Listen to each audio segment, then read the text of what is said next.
The Guardian saying we're supposed to grow our own.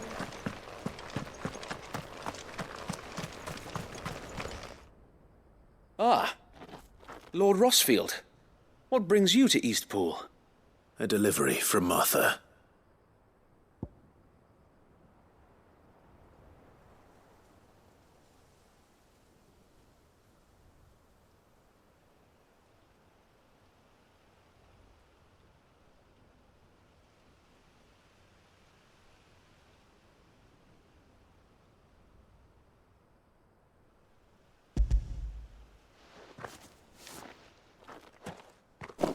These are Gizal green seeds.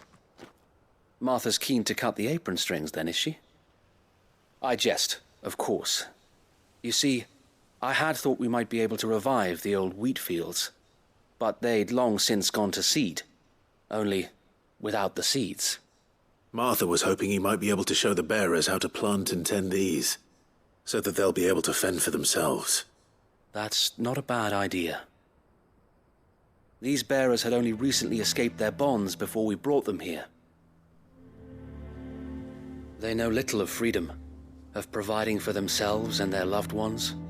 Unless we teach them how to live like free men, I fear that all we have achieved in bringing them here is to exchange one master for another. Not that myself and the Guardians have been the best example to them so far, subsisting almost entirely on Martha's charity as we do. It's about time we all started to provide for ourselves, bearers and Guardians alike. Unfortunately, we've been a little too busy of late to focus on much besides bolstering our defenses. There have been alarming reports of... The Horde is closing in. They're coming, so wait, all of them. Damn it all, I thought we'd have more time. Gather the men in the square. Send to the rest for reinforcements. Yes, Sir Wade. The Horde. A Kashek, a veritable legion of them. They've been seen prowling around the northern reaches for a while now. We don't have the numbers to hold back a swarm that size. I had hoped to build a perimeter wall so that myself and the Guardians might be able to defend the village, but... Now you're out of time. Precisely. If reinforcements from the rest arrive before they do, we may just scrape through, but I fear that's rather an enormous if. What if you could call on reinforcements from Eastpool? You mean the bearers? We brought them here so they might live, not die fighting for their lives. So wait. You said you lack men to defend the village. Are the bearers not men? Do they not wish to see Eastpool saved? Though they may not be trained soldiers like your Guardians. What help they are able to offer could still prove the difference between victory and defeat. You're right, my lord. I will appeal to them.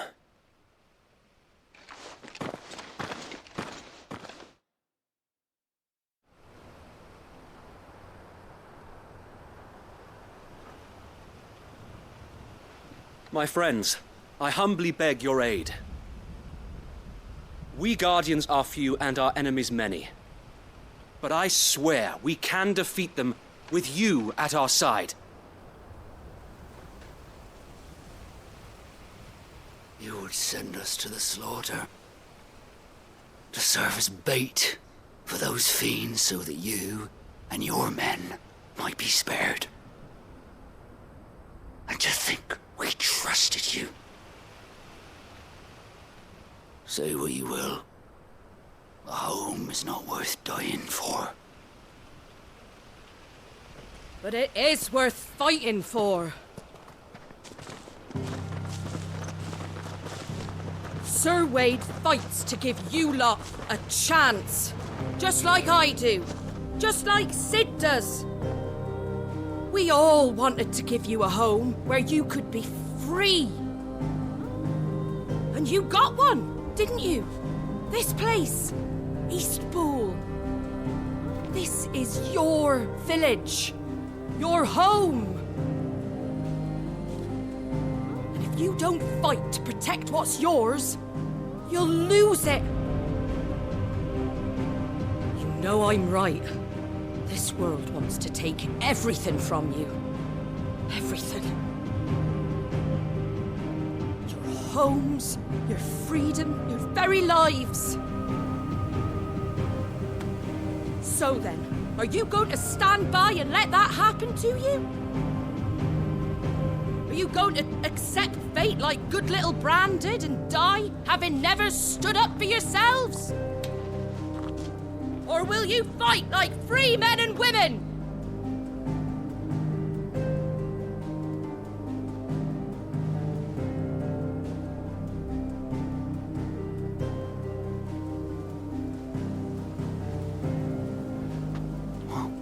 What are you doing? All right. Give me a sword. I never dreamt I'd have a home of my own. And now that I have, I don't want to lose it. I will protect what's mine, or die trying. We all will. Free men and women, fighting together.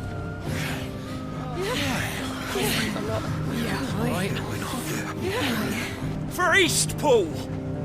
For Eastpool!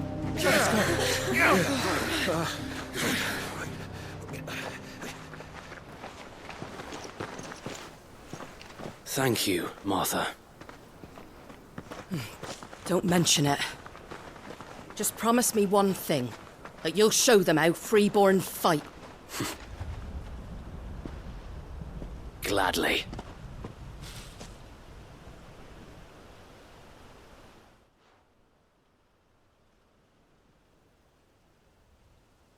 Well, if it was numbers you were lacking, you certainly won't be now. Thanks to you. Me? Oh, I just love the sound of my own voice. Lord Rossfield, my lady, we're ready. So what's the plan of action? We'll divide our forces into several small detachments, each made up of guardians, bearers, and guards from the rest. These will position themselves at strategic points around the village. Upon engaging with the Akashic, each detachment will keep the creatures occupied as best they can, steadily retreating all the while. You're going to lure them into the village? I am. We will have neither the time nor the resources to treat the wounded, so injuries must be avoided at all costs. Instead, we will focus purely on defense at first. By coordinating our withdrawal through the use of messengers drawn from among the bearers, we will aim to have the swarm converge at a point of our choosing. With luck, that point will be the village square, the perfect place for our most able warriors to surround them and fall upon them, and for you and I to finish them off. A sound plan, but one that'll require a leader with a cool head and strong nerves to coordinate the retreat. I'd say you have both in abundance, Await, but you'll be needed. Please, leave the last of the fighting to me. Ha! And let you have all the glory. Sir Wade! They're here! Then you know what you must do. We work together, everyone playing their part, each shielding the other that no man might fall, that Eastpool might live on. For Rosaria! For Rosaria! We've no time to argue, my lord. I'll do as you ask. And I will do as you ask. Suppose we'd better do our bit too then, eh? Right you are, Martha.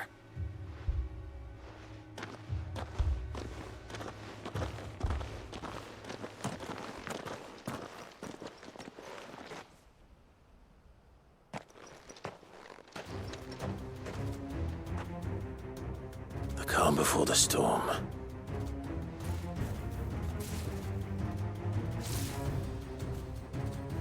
And here it comes. I will not let this village fall.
Looks like that's the last of them.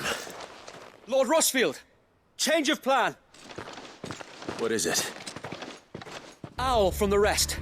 An Akashic curl's been sighted on Rhiannon's ride and is headed in their direction. Well, the better half of her guard is here. So wait, how many Akashic remain in Eastpool? Hard to say.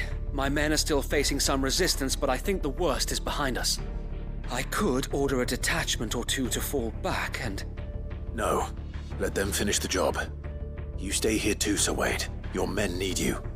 I'll go after the Curl. Join me only when Eastpool is won. If you're sure, my lord. May the Founder protect you.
Next one's mine.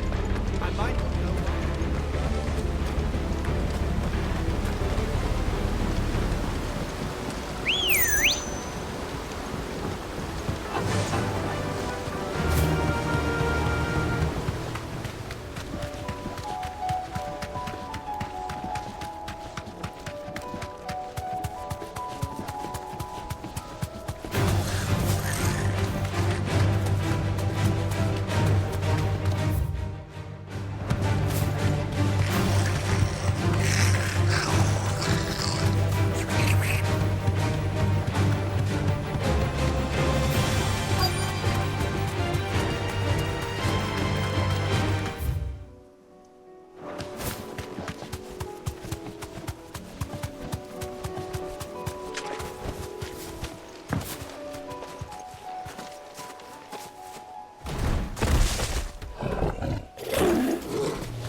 All right.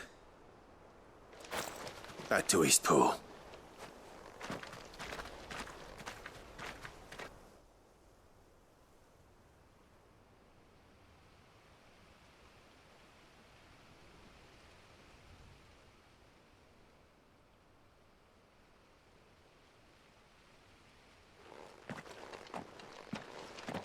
Lord Rosfield, the Curl, is it?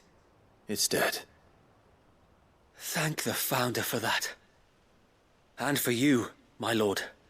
We were able to eradicate the rest of the Horde.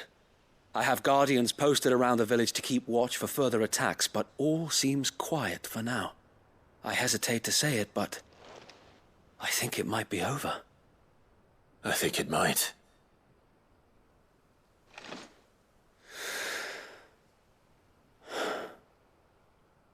We did it. We saved Eastpool. Thank you, my friends. Thank you.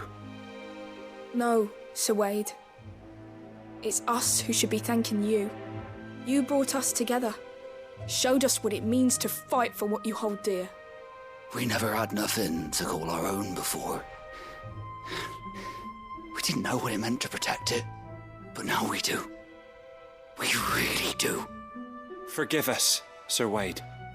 You and your people saved us, and still we doubted you. But there's no doubt in my mind anymore. We're free men now, so we have to start acting like it. We have to fight to protect what's ours, to protect Eastpool.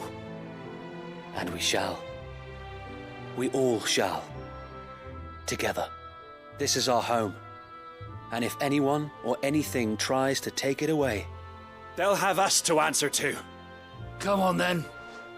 Let's get to work. This village isn't gonna rebuild itself.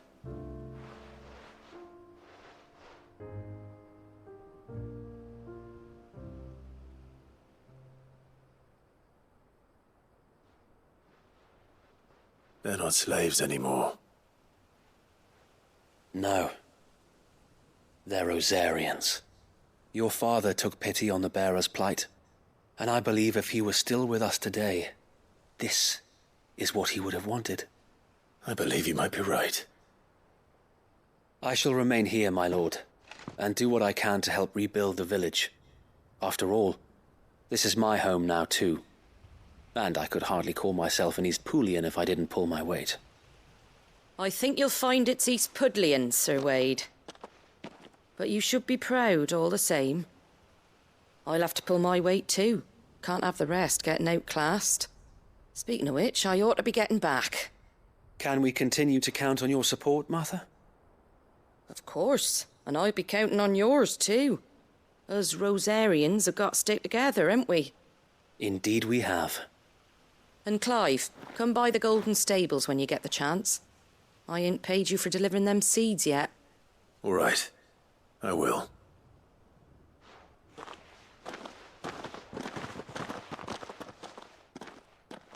Lord Rosfield, do you remember our very first mission together?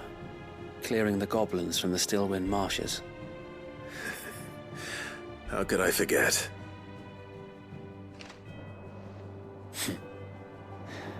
There's one sight that I shall never forget. You, facing off against that giant Morble. Not a trace of fear on your face. Since that day, there have been more than a few times when I felt like giving up. When the odds seemed so stacked in the enemy's favor, I thought I may as well just lay down my sword and surrender. But every time I would think back to the look in your eyes that day and remember what it means to be a shield. Know that whatever trials Eastpool may face, I shall never lose courage. Thanks to you. So Wade, you have always been a true shield. I know that Eastpool, and indeed all of Rosaria, will be safe in your hands. Thank you, my lord. I know the rest of the world will be safe in yours. I'll do my best.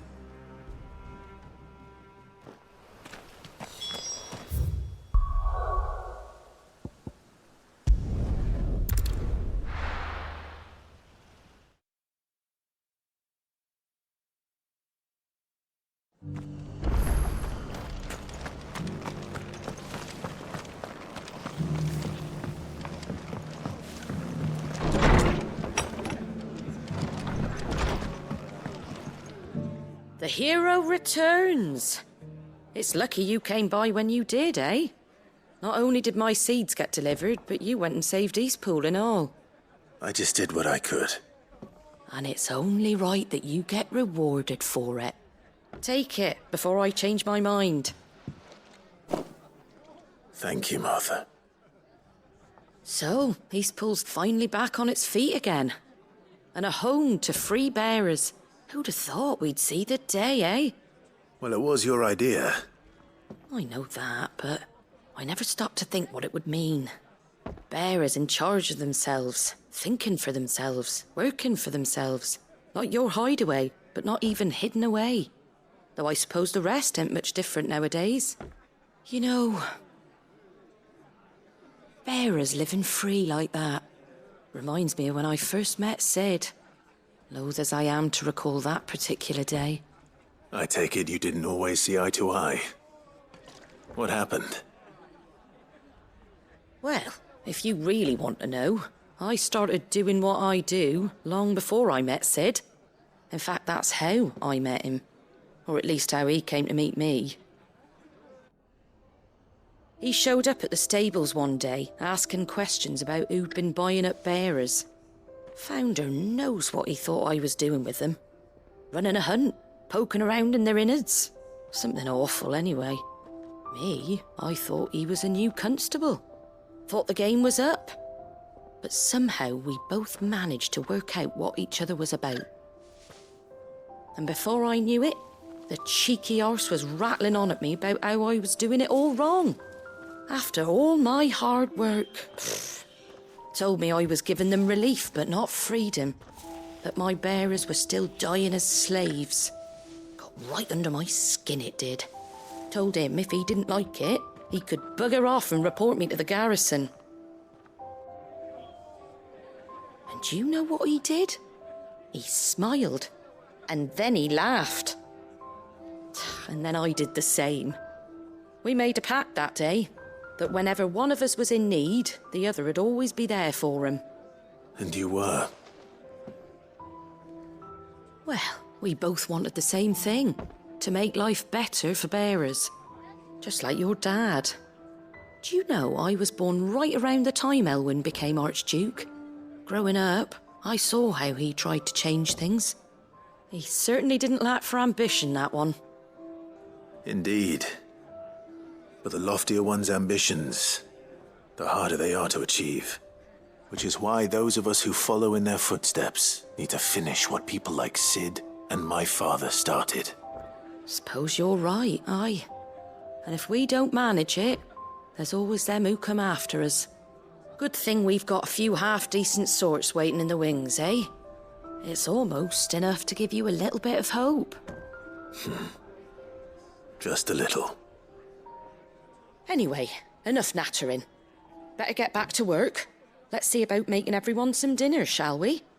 The least the folks who saved Eastpool deserve is a hot meal. And you and me ain't gonna save the world on an empty stomach neither.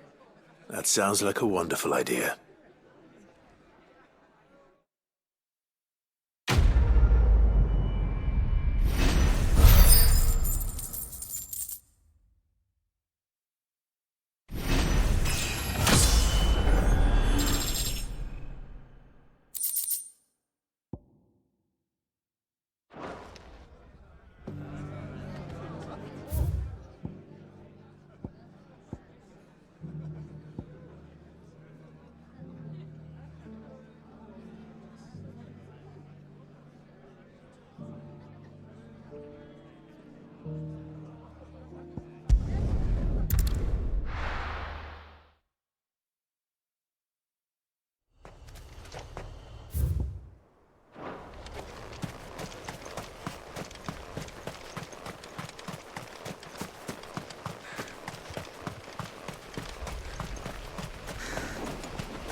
Good girl.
Be safe.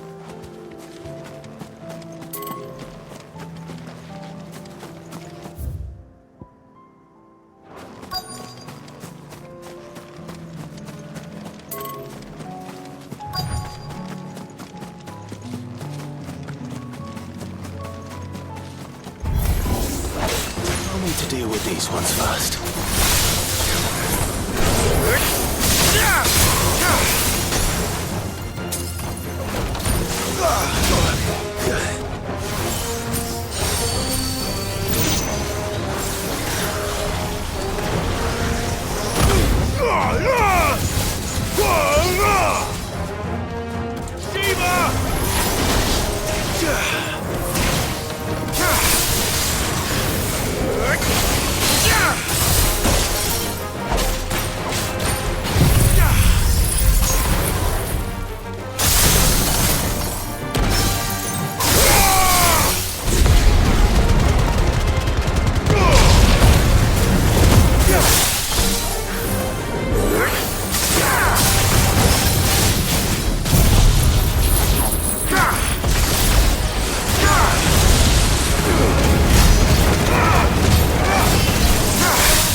Now to find this spherical echo.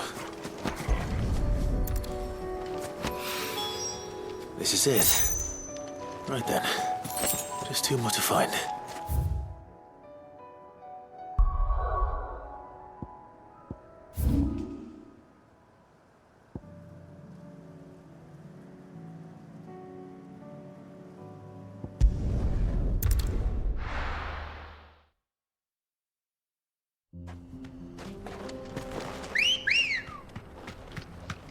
Let's go.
Be safe.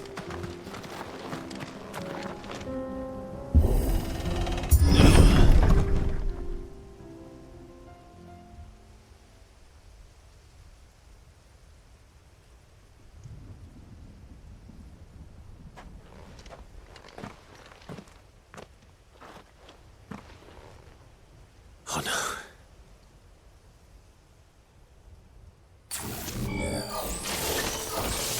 You'll pay for this. May still be survivors.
Whatever that thing is, I'd say it's their leader.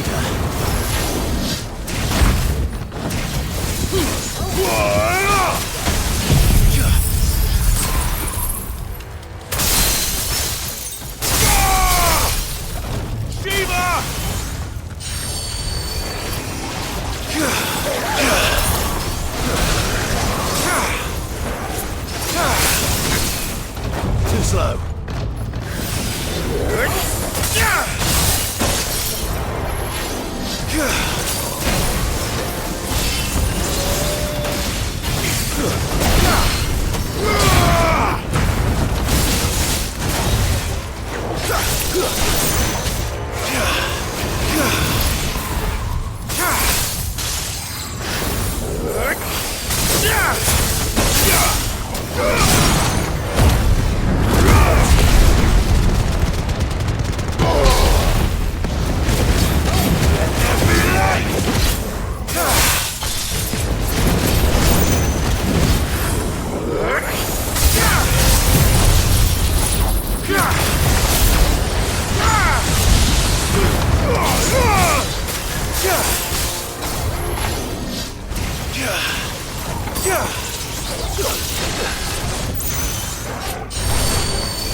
Should have stayed in the past. These must be Cyril's colleagues. You have our thanks, stranger. Who are you? Ah, forgive me, my lord. I did not recognize you. You are Lord Rosfield, are you not? We are archaeologians, tasked with surveying this site. When the echoes appeared, our brothers here occupied their attentions. Thanks to them, and to you, we were, for a mercy, able to see our duty to its conclusion. You call that a mercy? Your brothers might still be alive if you put their safety before your duty. Surely this survey wasn't worth dying for. We are charged with uncovering Ultima's origins, a duty of the highest import, as I'm sure you will agree. And you think your dead brothers would agree with you too? I know they would. They gave their lives for the cause, an honor to which all undying aspire. Now, to what do we owe the honor of your presence, Lord Marquis? Cyril told me of your work here, and I agreed to collect your findings in his stead. I see. That is most kind. Pray, take them then, with our humble thanks. May the Firebird's flame burn ever in your heart, as it does in ours.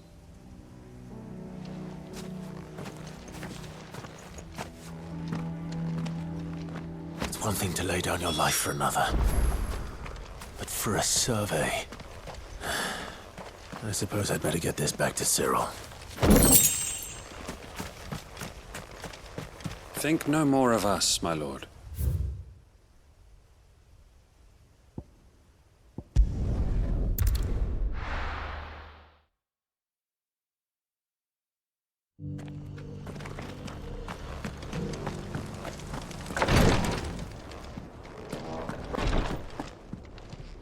Ah, You are returned, my lord. I collected your colleagues' preliminary findings. Here, take them.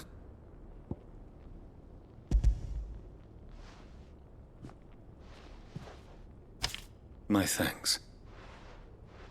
I shall study them, and inform you forthwith if I discover aught that might aid you in your fight against Ultima.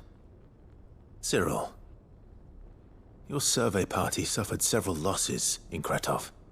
Losses which could have been avoided, had the others not chosen to complete their work, instead of saving their friends. Were these your orders? No. This was their choice. Every Undying devotes his life to the service of the Phoenix. It is our sole duty, and should we die in discharging it, so be it. Even when death is avoidable. My lord, I fear that this is not a point over which it would be fruitful to argue. The Undying have served the Phoenix for countless generations, and your opinion of our methods, however earnest, is not like to change them. We live to serve the Phoenix. Our very order exists for that purpose, and that purpose alone. Cyril, I know that you and your brethren answer only to Joshua, but allow me to offer you a word of advice.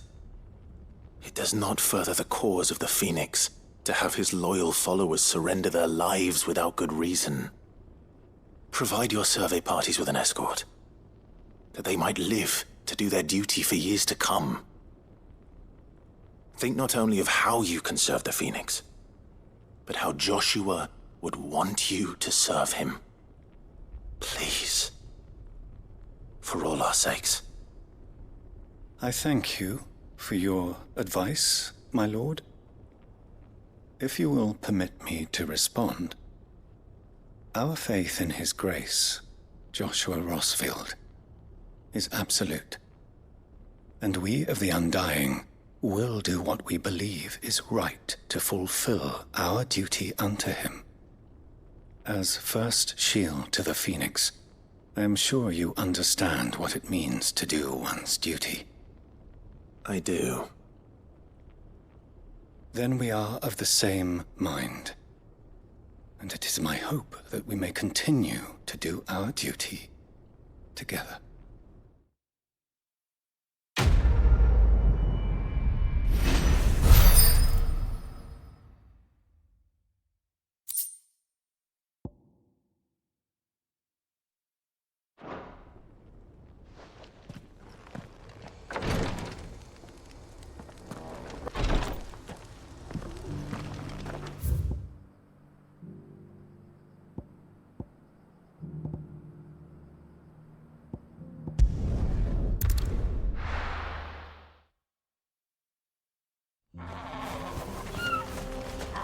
Oh, you're here. Sir Dravost is still standing. For now, at least. If you can swing a hammer.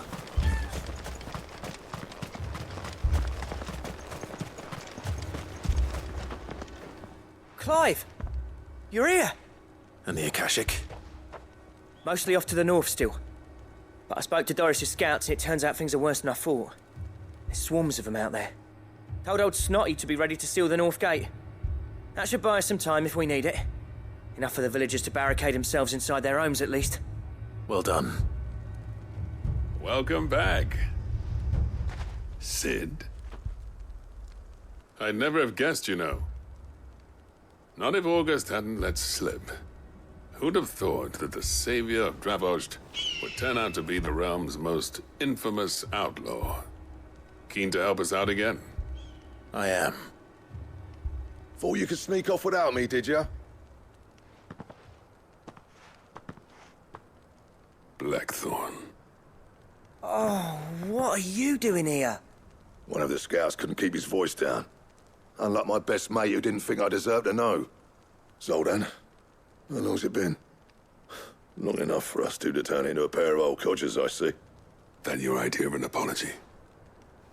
Prick. Don't listen to him. You only did what you thought was best. For the village and that.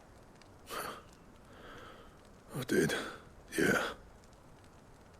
But that ain't the whole of it. Vulcan, our master, didn't leave the chiefdom to the two of us. He left it to me, the best blacksmith in Dravost, barring himself, of course. Bloody stupid tradition, in my opinion. If someone's got talent, you should let them practice their craft, not ask them to settle petty feuds and barter for grain. Our master wasted half his life that way. I wasn't about to let that happen to me. So you wasted half of mine instead. You're what Dravost needed. Under me and my precious ideals, this place wouldn't have lasted a year. So I left to devote myself to the work and spare you lot the consequences. I may be a selfish prick, but I only did what I felt I had to. What you had to do was your duty! Even if it meant we all starved? Enough. This is no time for bickering. You can finish beating each other up once Dravost is safe. Fine. I've said my piece anyway. Yeah. So have I. Sorry, Clive. I shouldn't have stuck my nose in. We're short enough on time as it is. Still, give us a mo, would you? I need to get my head straight before any of them Akashic try to bite it off. Prick or not, I won't abandon Dravost to a swarm of Akashic. Just say the word. The villagers know to keep out of sight when the fighting starts. You, ready for the off, then? We can't afford to waste any more time. Right you are.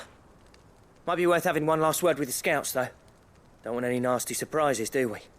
Oh, and Blackthorn, you and Zoltan might be better off staying inside the... Akashic on the move. How close are they? Within sight of the walls, and there are more coming up from the mines. What was I saying about nasty surprises? They'll wash right over us if we stay out in the open. We're pulling back behind the gates. Good idea. Get yourselves inside, but keep your weapons handy. Understood.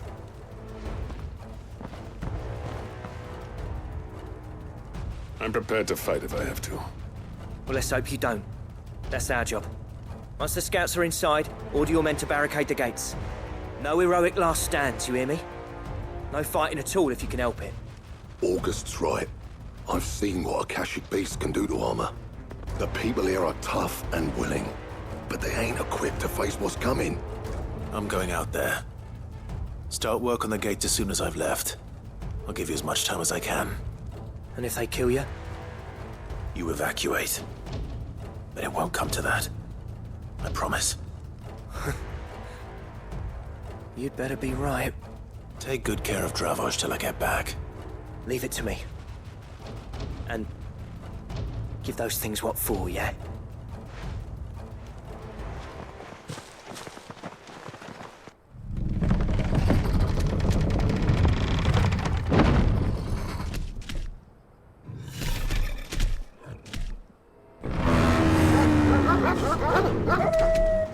All right.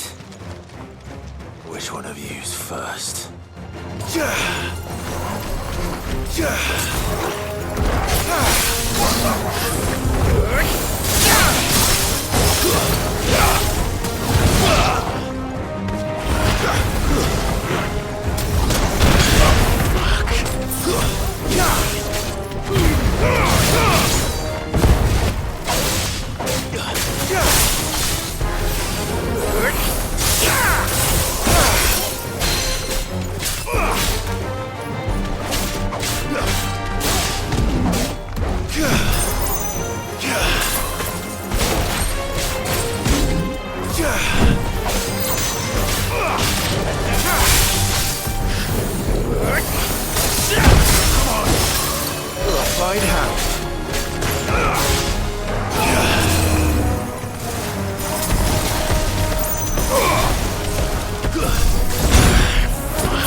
Is that it?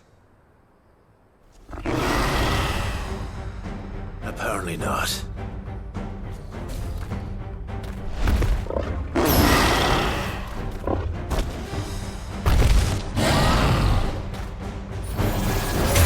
They're not getting past me.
Now, the question is, did I miss any?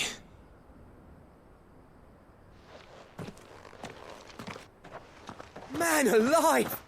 You're still in one piece! I slew as many as I could.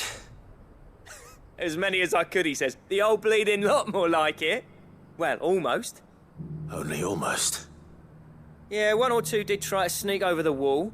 But we got the bastards, don't you worry. Good. Though you do know, more will come in time. In time, yeah. But we can think about them later. Let's get you back inside.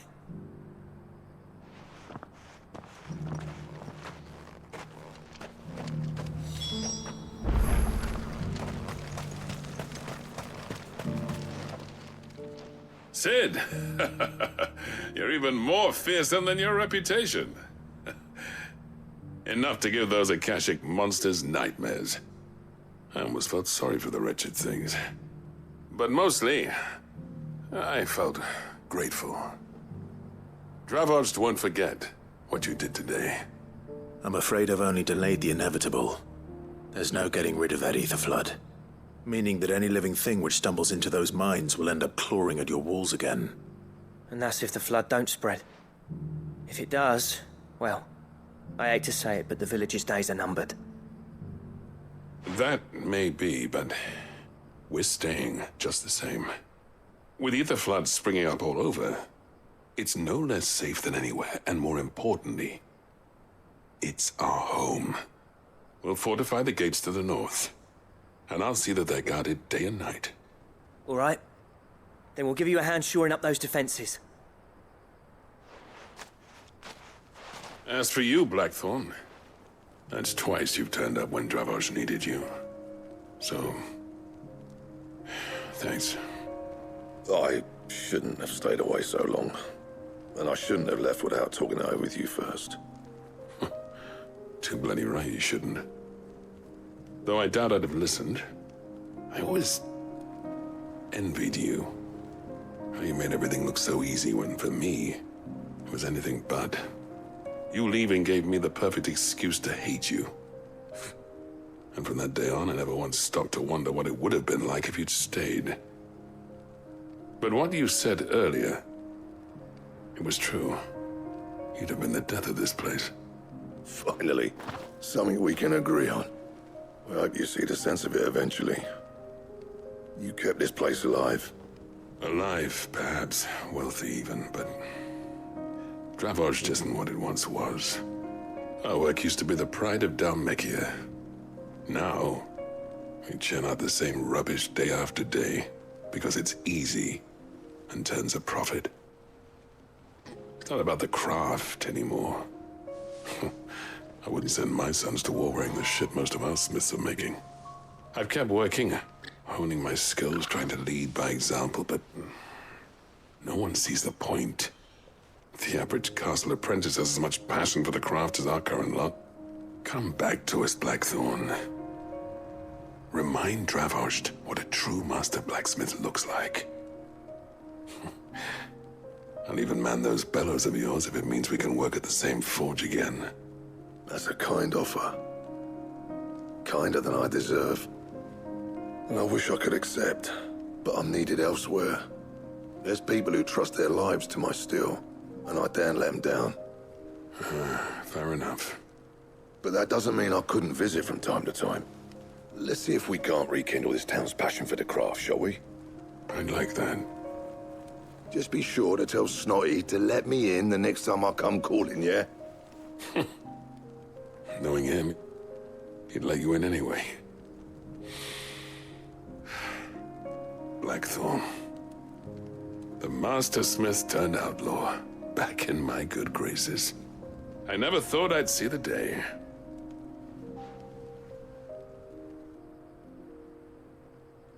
I'd say that went pretty well, wouldn't you? Even better than I'd hoped. Sid, I've got something for you.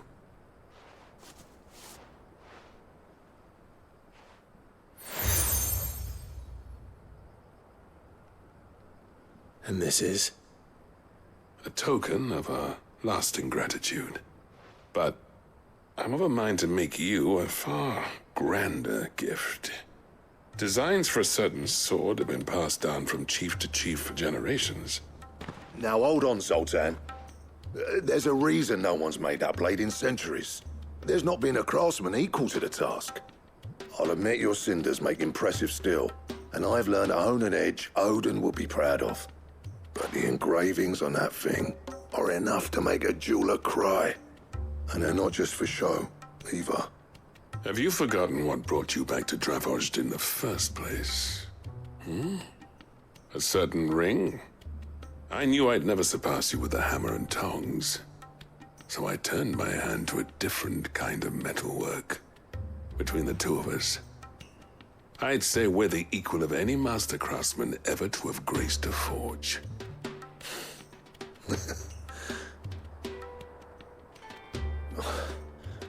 You know what? I think you might be right. Clive, you wouldn't mind if Zoltan came back to the Hideaway, would you? He's more than welcome. As long as he can keep our secret. Right. Zoltan, get your tools. We've got a legend to forge.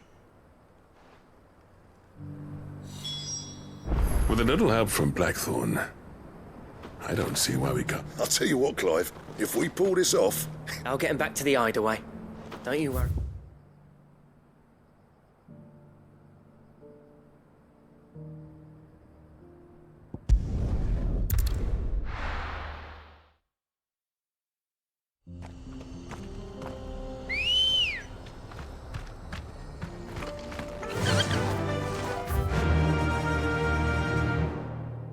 Faster!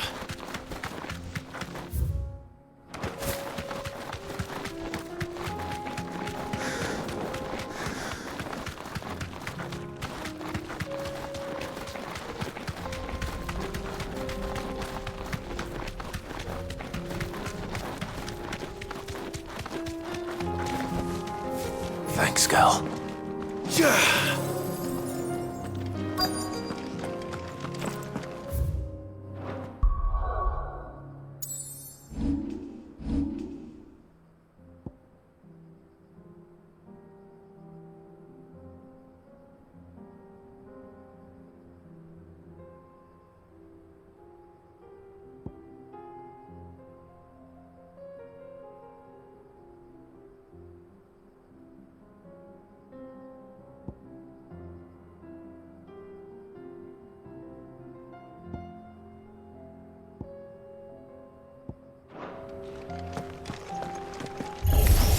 This might take a while.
Two down, one to go.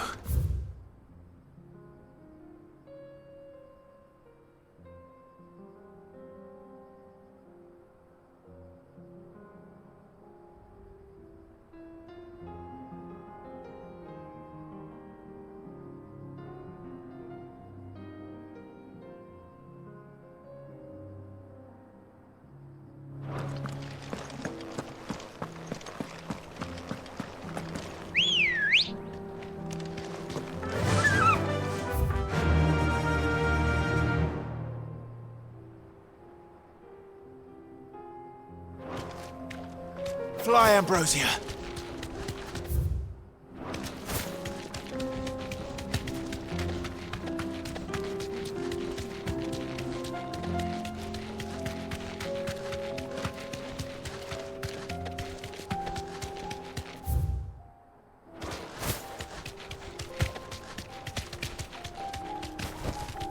You deserve a rest.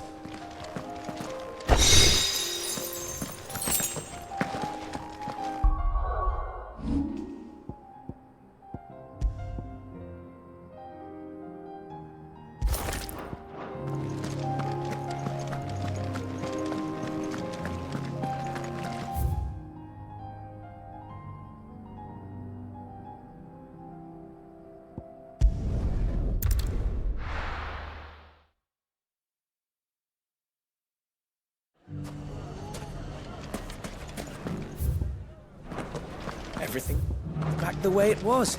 I don't know.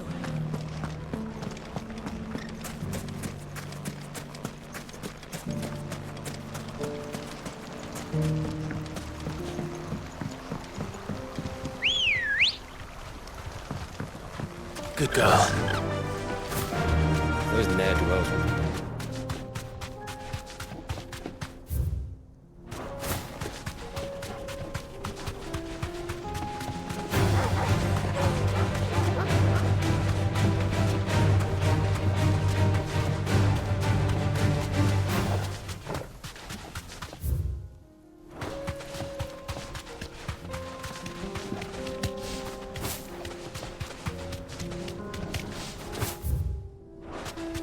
That must be the camp Victor mentioned.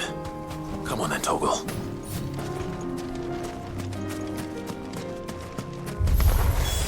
That's him! The one who killed Locke and Fingers! Take his head off!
I'd better let Victor know. Sid, where are you? Ah, I see the bandits didn't pose you any trouble. No, but that's not why you're here, is it? No. Something's happened. We need you back in Dalimil. What is it? The whole town's in uproar. They're saying that Lubor is a bearer. What? Seems that one of our parties wasn't as thorough as they should have been. They let one of the bandits escape, and his escape route took him right through Dalimil. Some of the children spotted him, and he was about to silence them. And when Lubor felled him with a bolt of magic, and without a crystal. But that's not possible. It is, if he's a bearer and has been hiding it all these years, which is what people are saying. If he has, well, I wouldn't blame him. No man is branded by choice. Still, all those people see is a man who's lied to them all his life. One who was made a leader of himself when the world believed he should have been a slave. Fuck. I don't know where we go from here, but I know one thing. Lubor needs all the friends he can get right now. You're right.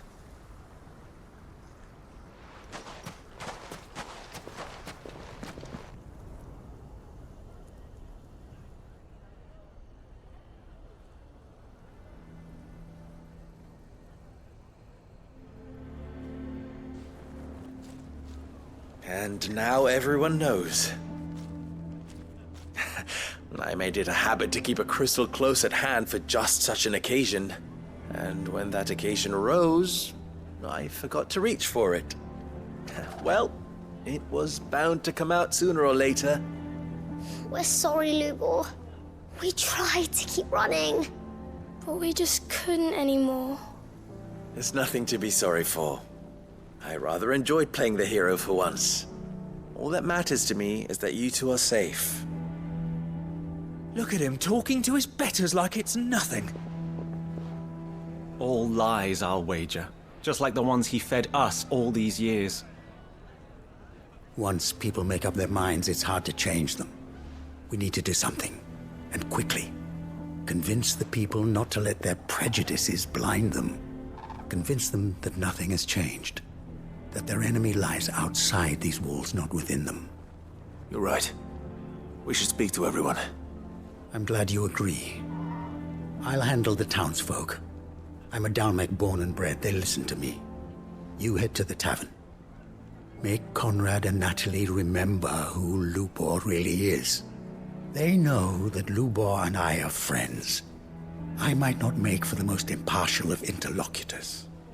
Lord Underhill of Randalar's League of Merchants, however, is a trusted and impartial mediator of note. I'll do what I can.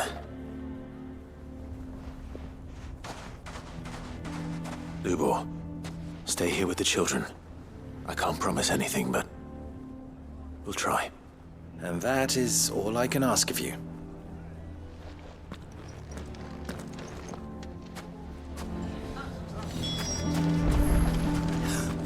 Why are you taking the bearer's side, Victor?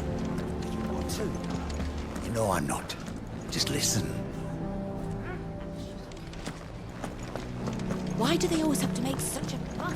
He knew all along that he was playing us for fools. And we fell for it. We followed him. A bearer.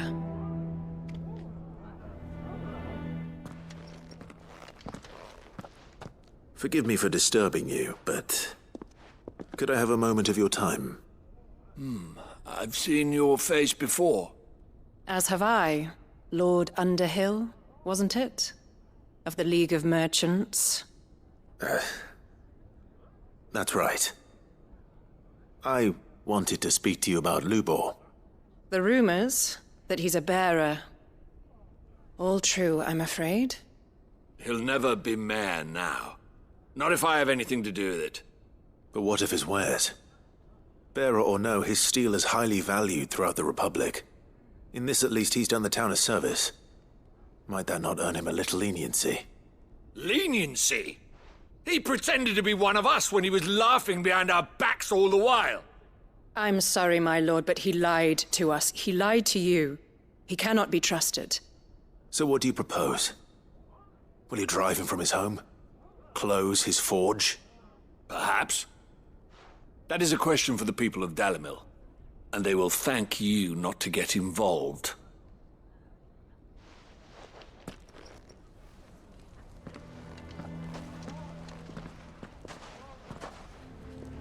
The townsfolk have made their minds up. There was nothing I could do. Nor I. Conrad and Natalie refused to consider anything but their own wounded pride. You never know. Once their anger is cooled, they might see things differently. For now, we should report back to Lubor. All right.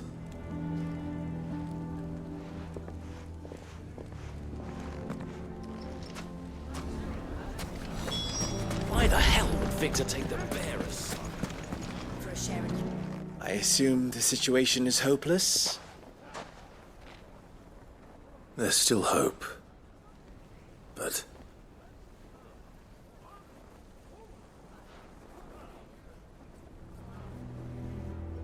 But perhaps not in this lifetime, I think it's fair to say.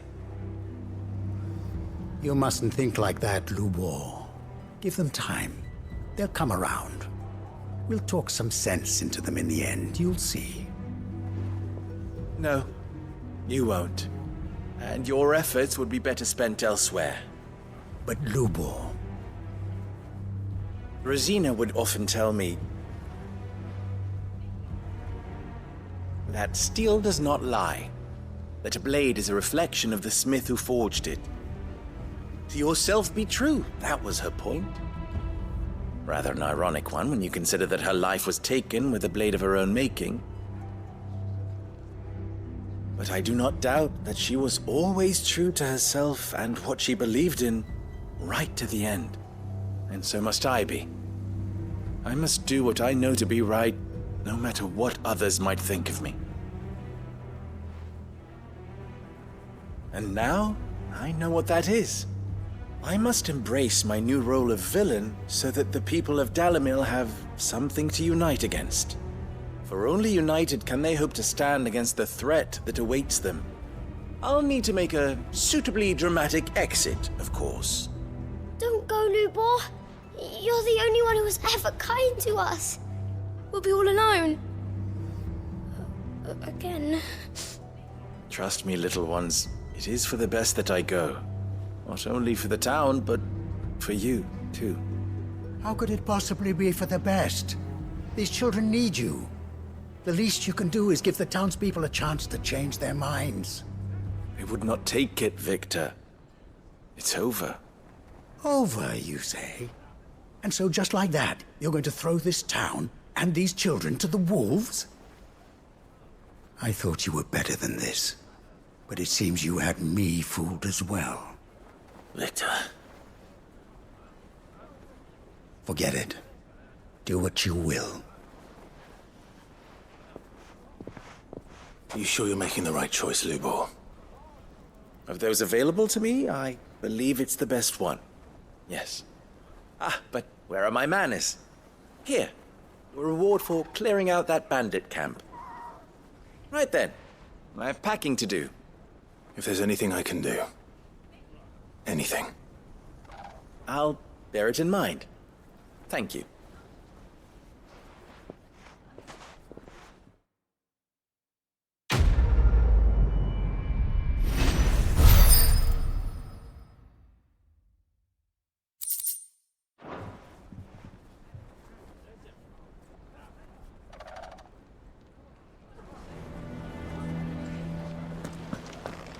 I'm going to go with him. Why didn't he tell us?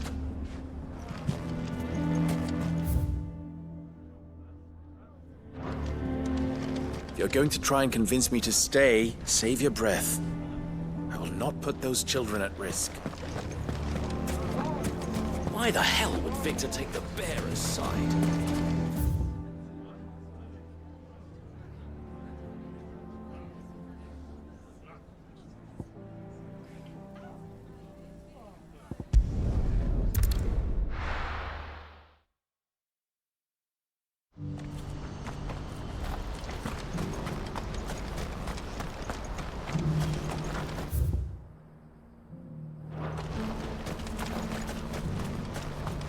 What's happened?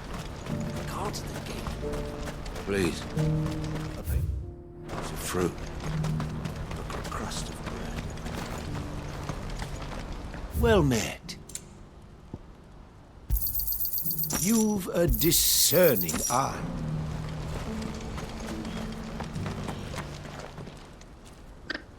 Don't blame yourself, El. This is their fault, not yours. I know, but... No buts about it, all right?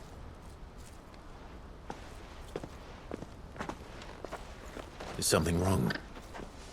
Vonnie came to give me a message from our intermediary. The talks with the Republican army have fallen through. They've reached an agreement with the Silver Peak Consortium instead. Though prices have fallen of late, we deliberately offered above the going rate to try and deter other bidders. But the Consortium offered double what we did, and the army jumped at the chance. And you had no opportunity to make a counteroffer? None at all. And we were so close. El? What's happened? I saw Vonnie leaving. She didn't look happy. And with good reason.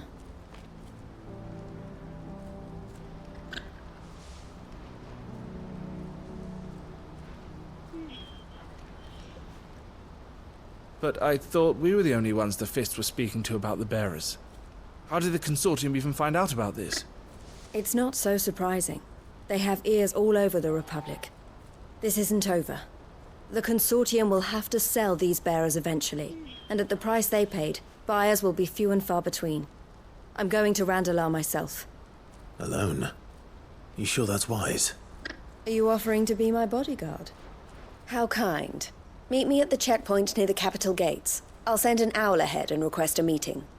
You go to Cashlock, Theo, and get everything ready. We've waited far too long as it is. Even if I fail to free these bearers, there will be others. Someone needs to prepare the place and keep any prowling beasts at bay. Oh, and that's me, is it? Well, it looks like I'm following orders till she gets back from meeting the Silver Peak Consortium, who've been doing their best to undermine our scheme. She'll never join them after this, surely. No, she said it herself. She still has plans for Cashlock, even if this one falls through. She means to stay with us, then. I can't say I'm not happy to hear it, but... is this what she really wants? You have to trust her. You're right. It's what she wants now. And if Elle's off fighting for the cause, I should do my part too. So I bid you farewell and safe travels, my friend. I'll gather my men and leave for Cashlock. We'll make sure the place is well stocked and defended. You go to Randalar and see if you can stop my sister biting the Consortium's heads off. If she won't consider her prospects, someone has to. I'll do my best.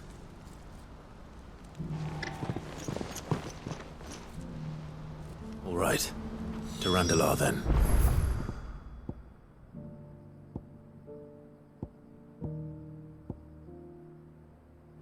I'd better not keep Eloise waiting.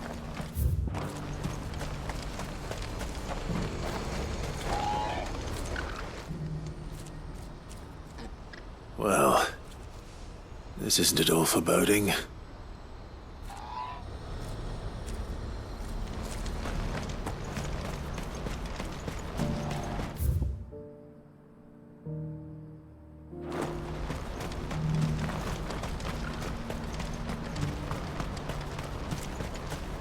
What I wouldn't give for a hot meal. When are they gonna let us through?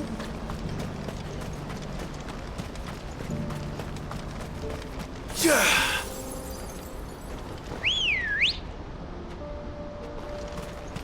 Let's go.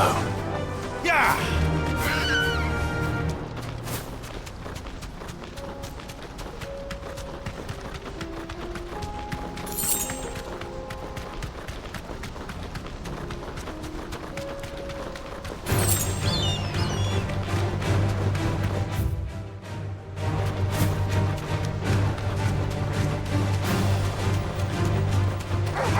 All right.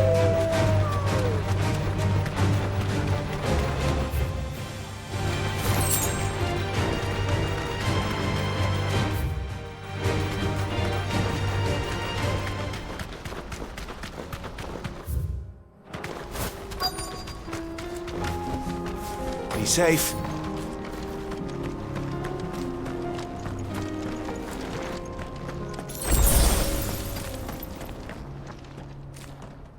I hope I didn't keep you waiting.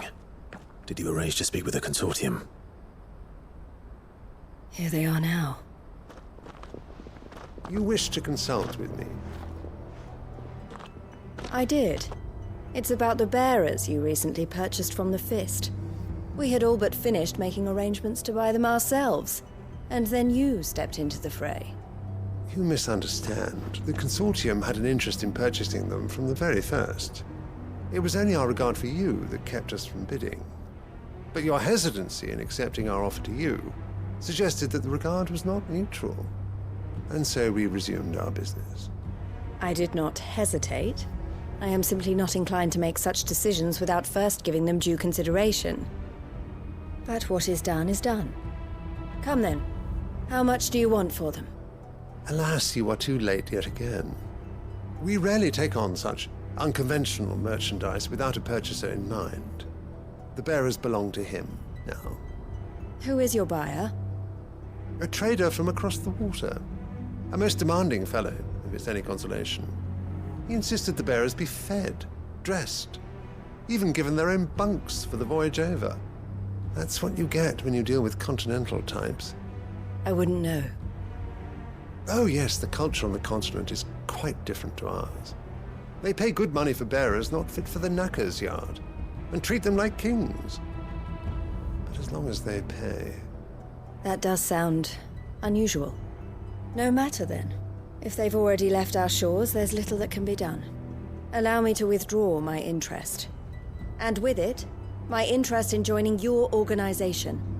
My associates will be sorry to hear that.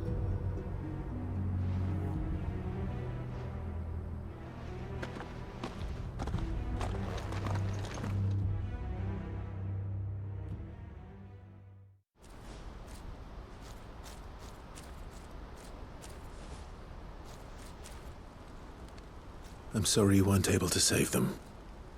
As am I. But I only have myself to blame. He was right, you see. The Silver Peak Consortium did intend to buy those bearers before I did. Their representative hinted at a possible purchase when he came to recruit me. I feigned interest in joining them in the hope he might be encouraged to tell me more. And he did just that. As soon as he left, I sent my own offer to Randalar. So you never... No. I entertained the Consortium's proposal solely so I could learn more about those bearers. But I was a fool to think they wouldn't find out. I knew exactly who I was dealing with. You tried. I did. And if what he said was true, the bearers are to be well treated. Which is something, at least. But they deserved more. I wanted so badly to see them freed. Eloise! Eloise! Word from Cashlock. The village is under attack. A pack of beasts have come down from the mountains, and there's a dragon at its head. Theo and the others are trying to hold them off as best they can, but the odds are against them. They need help, and fast. Theo! I'll go on ahead. Thank you, Clive. I'll gather some men and join you there. Just... make sure he's safe.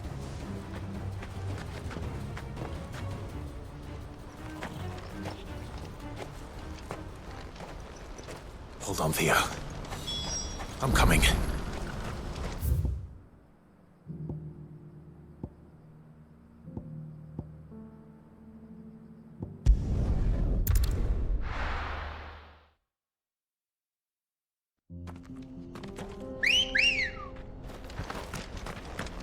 Let's go.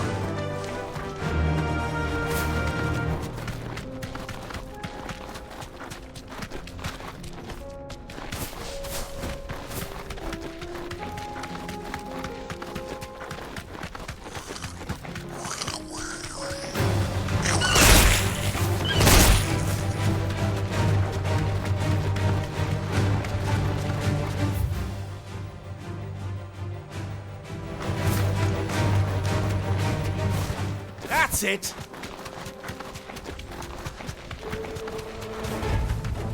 No need to ride from here. What's the situation?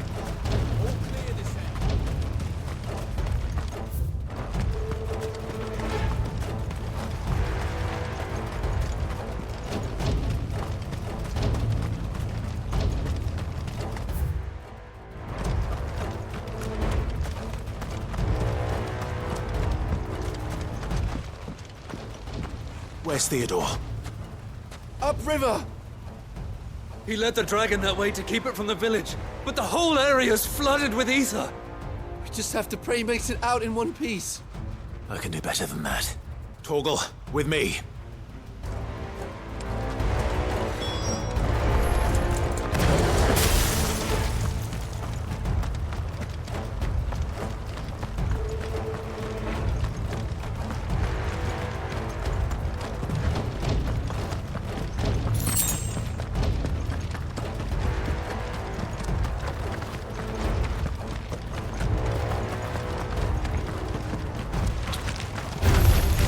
Right.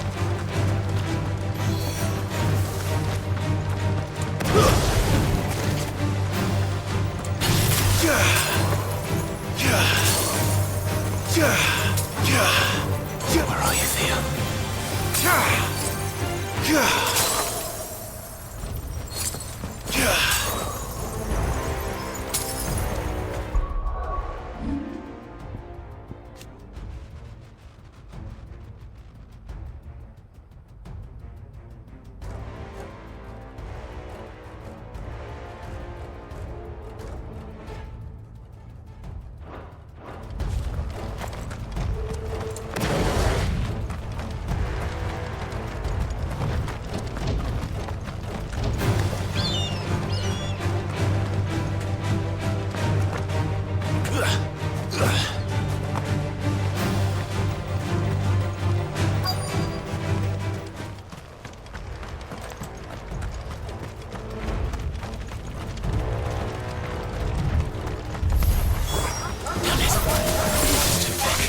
These creatures have already turned.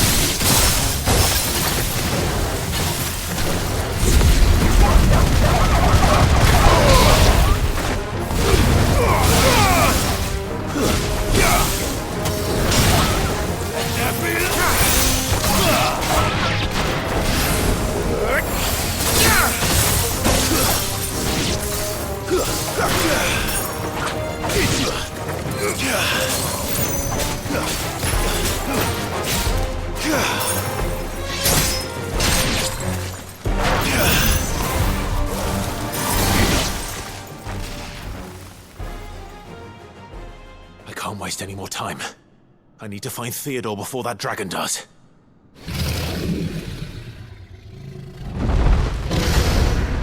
Looks like it's found me.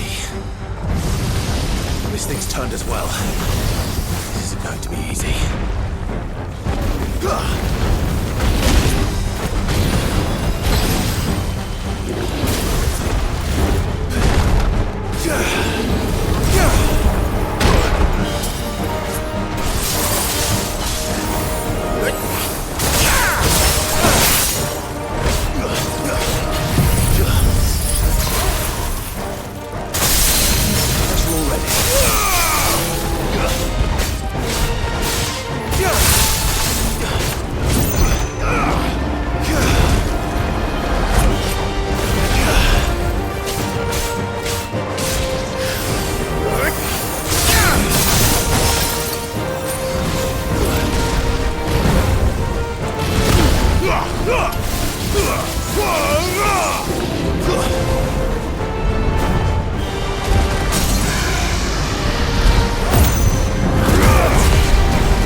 Theodore, you had me worried for...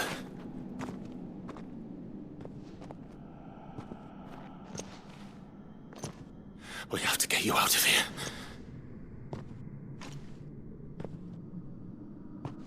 I think it might be a little too late for that.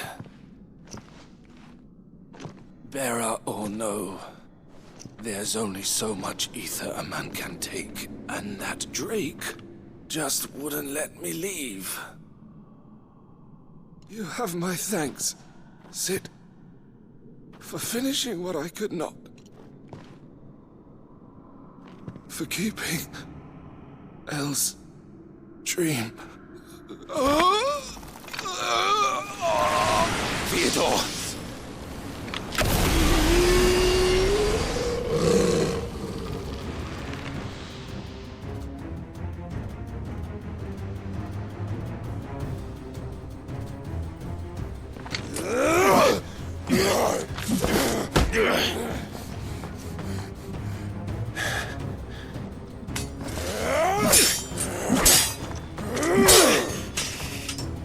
Don't make me do this.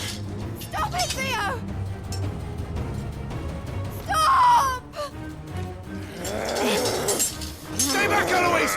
He's turned. And so will you!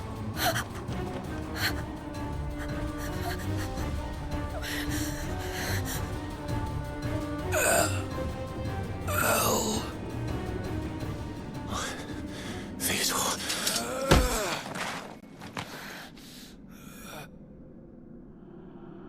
Take care of my sister. Theodore. Wait. Goodbye, Elle.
Thank you, Clive. I think I'll be all right now. That was true bravery he showed. Leading the dragon away from the village like that. His first instinct was always to protect people. To put others' well-being before his own. And now he's gone.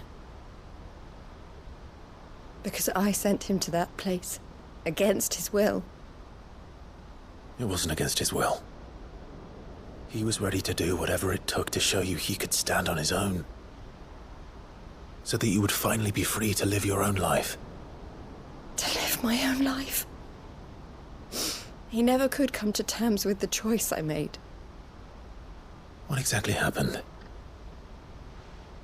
You once told me Theo was the first bearer you ever helped.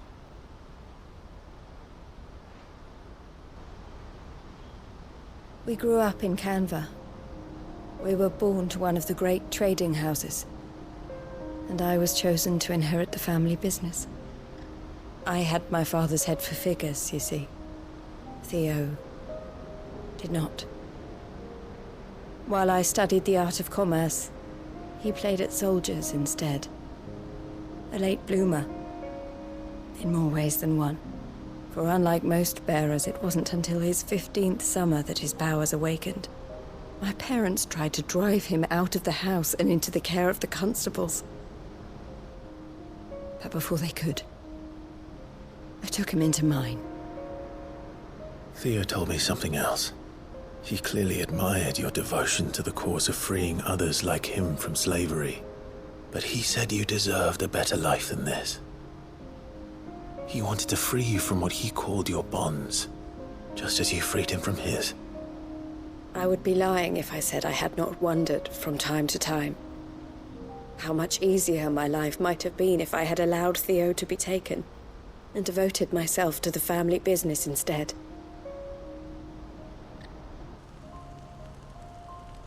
But I have never regretted the decision I made. Being with my brother meant more to me than tradition or reputation. I only had to look at him to remind myself of that night, and the choice I made, and the fact that I would make the same choice again in a heartbeat.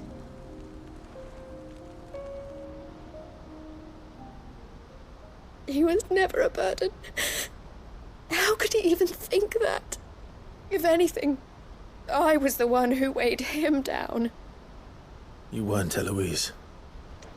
He said it himself, that he had always been grateful to you for saving him, and that he wanted to repay you by letting you live the life you were denied. Neither you nor Theo weighed each other down. You loved one another. You did whatever was necessary to continue living your lives together, and you always would have. You're right. All I ever wanted, all I ever did, it was so we could be together. Oh, Theo, why did you have to...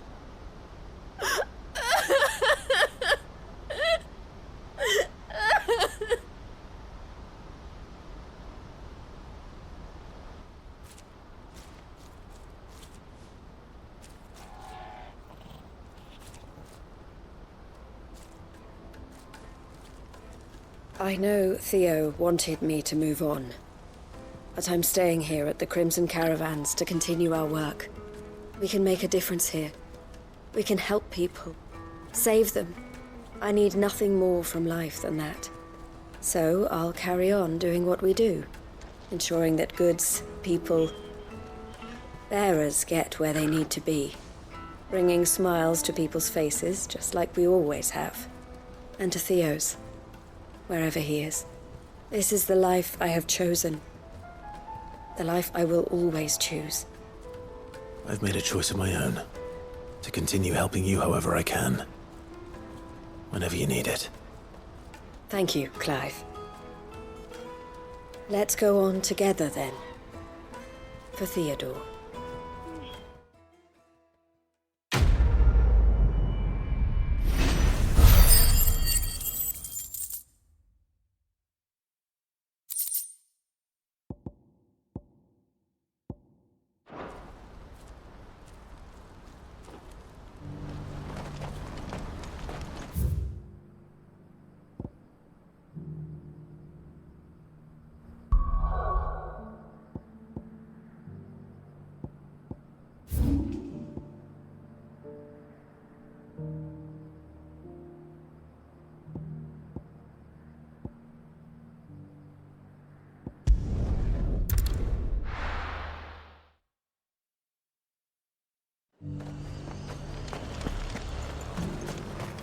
Sell anything today?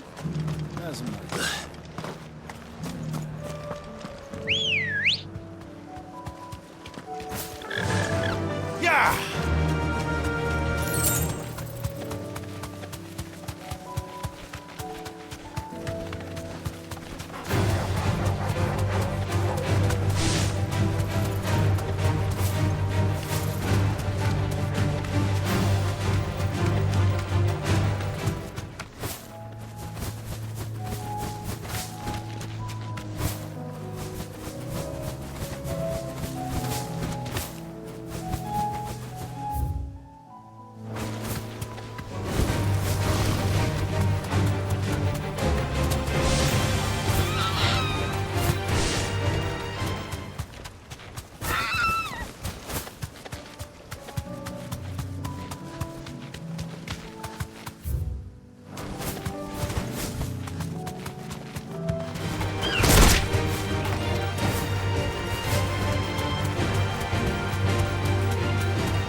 That's all of them. Owain can uncross his toes now.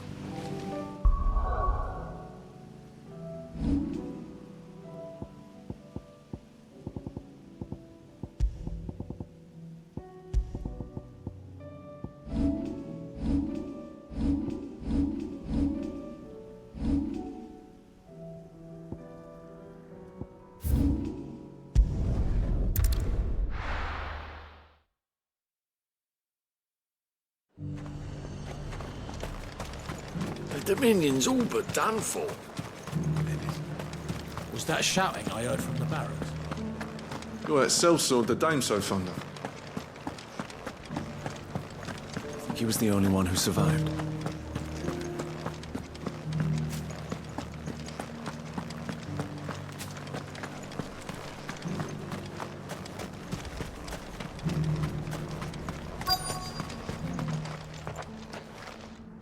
Halt!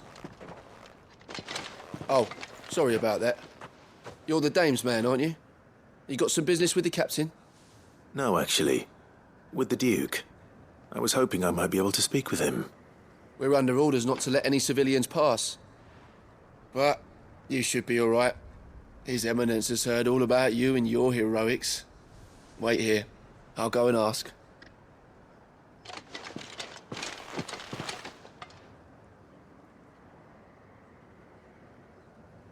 So, you are the sellsword who lent his aid to the garrison. The Empire owes you a debt, and I shall see it repaid. But tell me, is it wealth that you seek, or favor? Neither, Your Eminence. I thought only to inquire about your plan to turn Northreach into a stronghold. Ah, I see. You are worried the expanded garrison will render your services redundant. Yet you needn't be. A proud fighting man like yourself shall always have a place here. Pride of place, in fact. For too long has the contribution of the noble soldier been under-reckoned. But no more. For it is they who shall see the Holy Empire rebuilt, beginning right here in Northreach. Why here, Your Eminence? The town has been fortunate enough to escape largely unscathed from the recent troubles. Her defenses are sound, and her garrison well prepared. Which is more than can be said for Oriflamme or Twinside. The Empire wants for a capital, and I believe Northreach to be the perfect place. With Caer Norvent as her citadel. Once we have seen to the refortification of both the town and the castle, we need only build a wall around both to create a city that would be the envy of the twins. Plans are already underway for the construction. Soon enough, these thralls shall learn that they are no match for the might of Sanbreque. I fear you underestimate how dangerous these creatures are, Your Eminence. Should they return in force, you will need all the people of Northreach to come together in defense of the town. Something they may be loath to do if they've been deprived of their worldly goods. The people will do as their leaders command. If Sanbreque is to be rebuilt, she will require a functioning government. One whose authority is beyond question. That is why this levy is necessary, so that any man who wishes to join the army might do so and be fed, outfitted, and paid as befits a defender of the Empire. And yet there are those who persist in peddling the treasonous lie that I seek to steal from the people and drive them from their homes. I suspect they're afraid of losing what little they have left. Precisely. The common folk have little and less, and you mean to deprive them of even that. You would sow the seeds of your new empire in your own salted earth. Sabine, we have discussed this. Yes, and I told you then how putting the empire before her citizens would lead only to revolt. Without an empire, there are no citizens. And in yours, there will be only beggars. Is that what Griga wills for her people? Do not take her name in vain, Sabine. I'll come back later. A citizens' revolt. I wonder what the people really think of the Duke's plan. It wouldn't hurt to ask them, I suppose. Let's begin with those on the other side of the wall.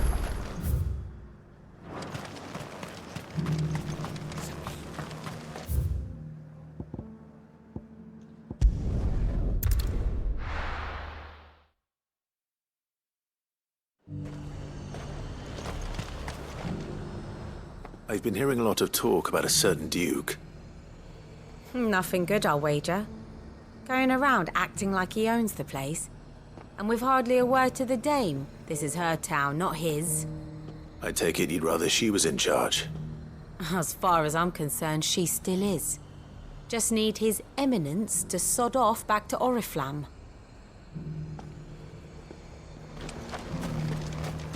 Sell anything today? As much as... The garrison salvaged what they could from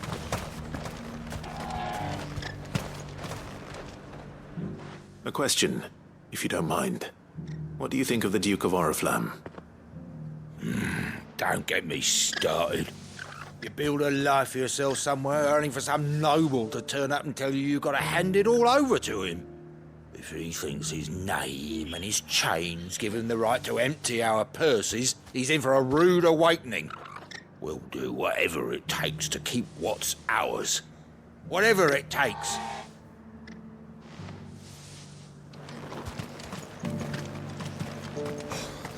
What do you think?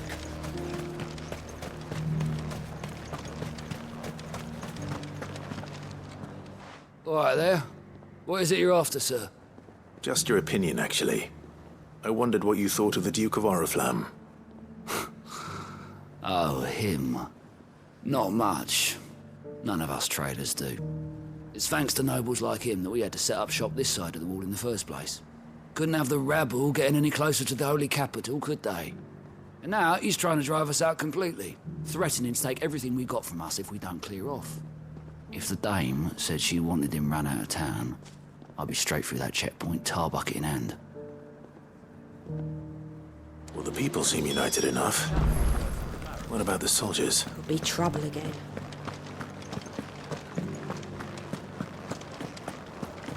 Do you think he was the only one who survived?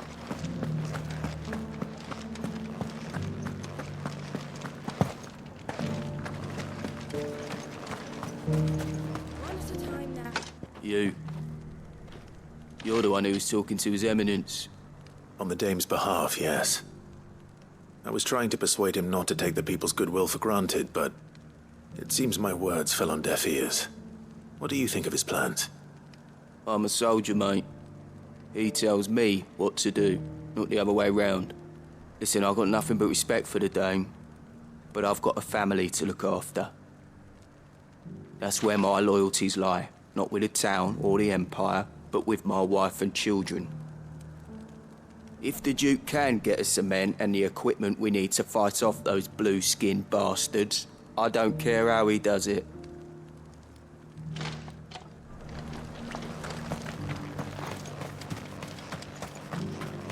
Sabine, you are embarrassing me.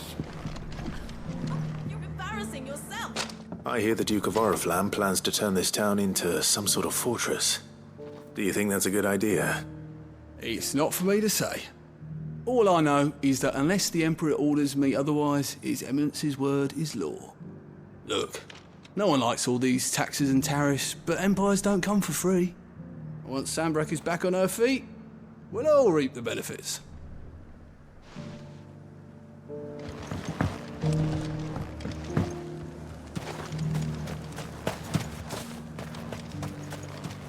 A whole day to dry some...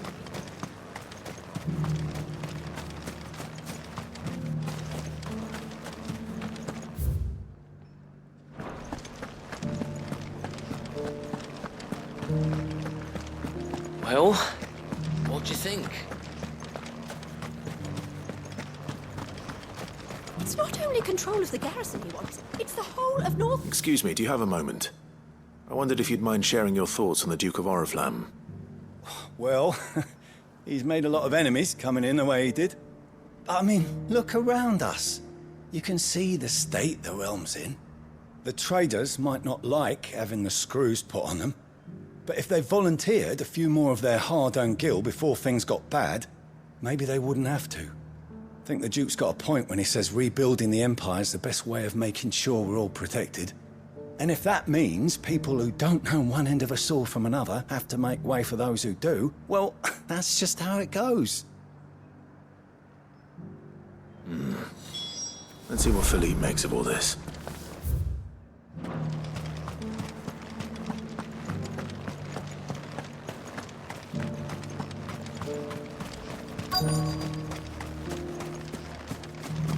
Welcome back. Wraiths give you any trouble? Captain, do you have a moment? For you? Certainly. Clive, wasn't it? Thank you for last time. How can I help you? I wanted to ask you about the Duke of Oriflamme. Do you intend to go along with his plan? But to tell you the truth, I'm in two minds. It's my sworn duty as a captain of the Imperial Army to obey his orders. But I can't say I agree with him. Philippe, I remember you saying that you became a soldier to protect the people you loved. The Dame included. That's right, I did. Well, she doesn't agree with the Duke's orders either. She thinks they could tear Northreach apart.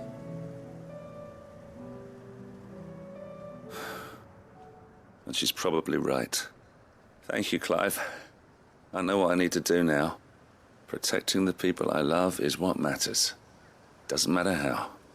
Well, duty calls, so I better go. Thanks again.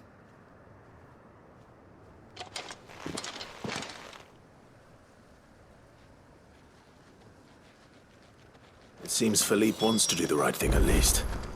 I expect Isabel will be pleased to hear that, if nothing else.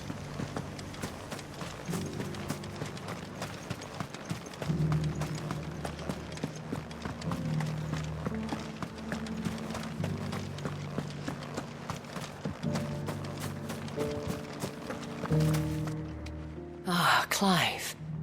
How did you fare? Were you able to speak with the Duke? I was, but...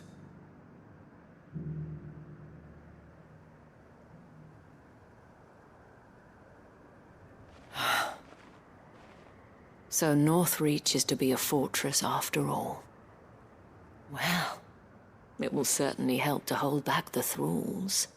There's no denying that. Though I doubt it will come as much consolation to the townspeople whose worldly goods are confiscated to pay for it. They deserve to be heard, Clive. To have a say in this new empire the Duke means to build. Sadly, His Eminence values their obedience more than their opinions, and hopes to reassert the authority of the state. I fear he sees the people as mere pawns on his chessboard to be sacrificed for the greater good. Needless to say, they themselves are of a different opinion, and would rather their destinies were in your hands. The soldiers, meanwhile, are content to follow their orders. And not just because of the Duke's rank, but because of his vision. I thought as much. Had I sworn to protect Sanbreque, I dare say I too would want nothing more than to see it rise from the ashes. Thank you for trying. But the battle is lost. I don't know about that. What happened to your uniform? I handed it in, along with my resignation. Told the lads I wished them well, but that I owe it to those I love to call it a day. But why? Because I realize what really matters to me. Not following some nobleman's orders for the sake of it, but protecting what I care about. Protecting Northreach. I honestly don't know when those monsters will return, but I'm certain they're not finished with us yet. And when they do come back, we need to be ready for them. We need to stand together, all of us. And with you to lead us, milady, I reckon we can do it. It was you who finally convinced me, Clive. There's no point following orders if they go against everything you believe. Indeed. All of us, standing together. That has always been Northreach's best hope, and one which still lies within our grasp. We have only to turn our attentions to the true enemy. Thank you, Philippe, for showing me what I must do. Anything for you, milady. Speaking of standing together, would you mind if I borrowed a few of the lads from the Vale to help keep watch around the town? I fear His Eminence has loftier tasks in mind for the guard. Not at all. Be my guest. Wouldn't be the first time.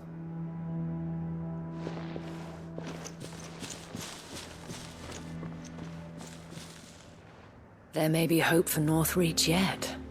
Especially with men like you and Philippe to champion our cause. I, for my part, shall continue to work upon the Duke, in the stubborn belief that I might still tempt him into joining hands. But I suspect I shall have to call upon your aid again. Until then, Clive. Until then.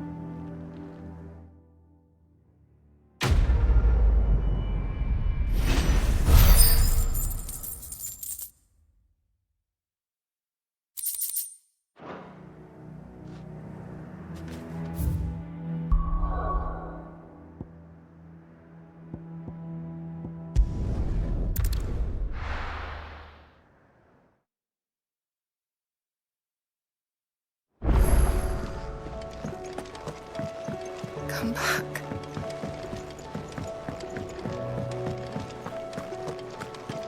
Oh, don't tell me we've run out of Papio nuts and all. Ah, the man himself.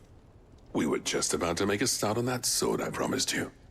It's funny, but none of this would have been possible without your help. You remember Camille? We'll be using his leather work for the grip. The steel, meanwhile, will be tempered in a fire, burning the cinders you charmed out of old Zoltan here. And that whetstone from the Outer Isles? That'll be what gives the blade its edge.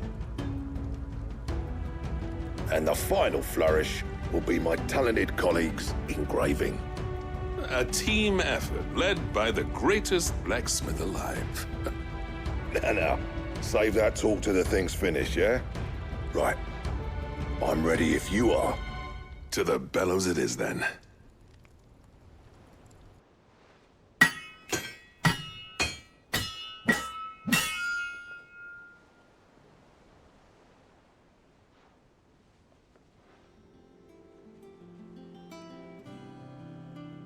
Well, bugger me.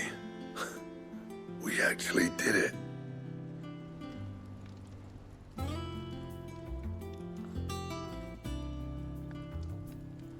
The sword to end all swords.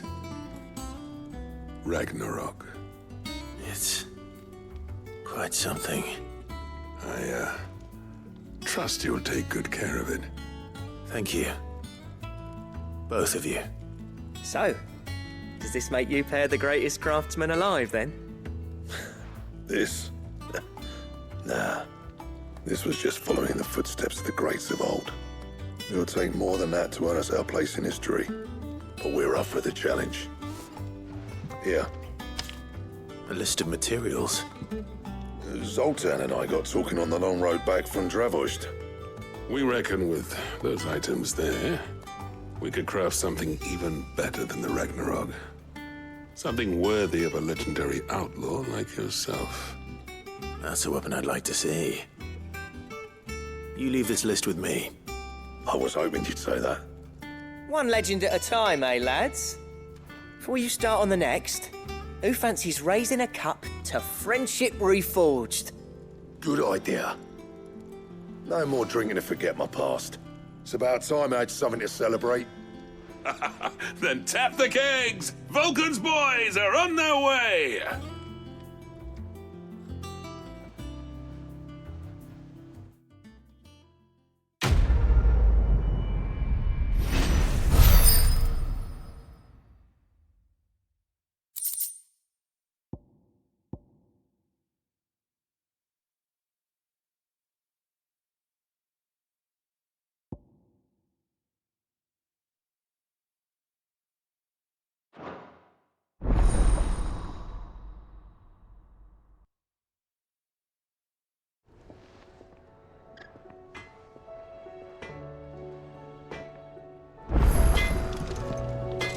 What do I owe the honor? Yeah. The white. Clever girl, that one. If it hadn't been for you, we wouldn't. You've been a good friend to me, Clive. The best. What do you want?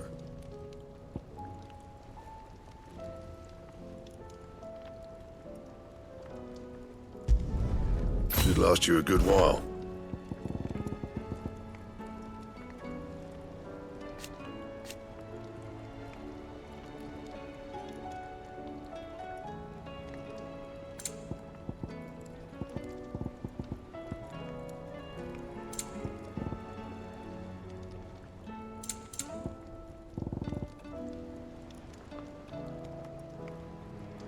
And?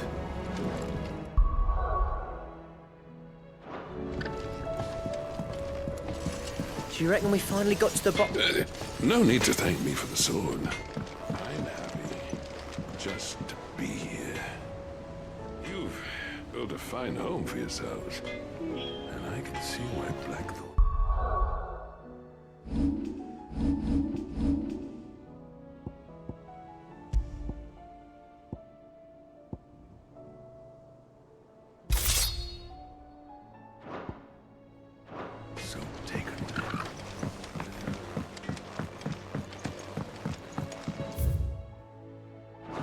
Have you tried Molly's lemon tarts?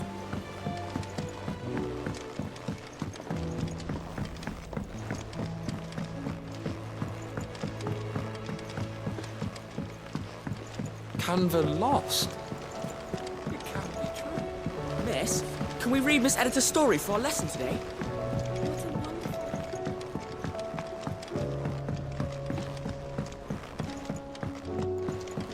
How was she? With Canva in the hands of a Akashic. Ah, Sid. Wasn't expecting you back so soon. So, is it good news or bad? Good, thankfully. Here. Ah, that's brilliant! Thanks a blimmin' million! I'll fit 'em to the smelter right away!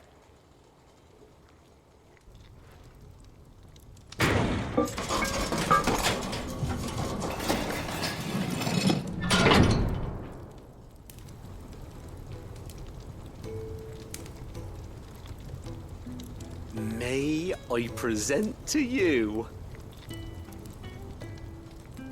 the Telemon Furnace? Ain't bad, is she? She's a beauty.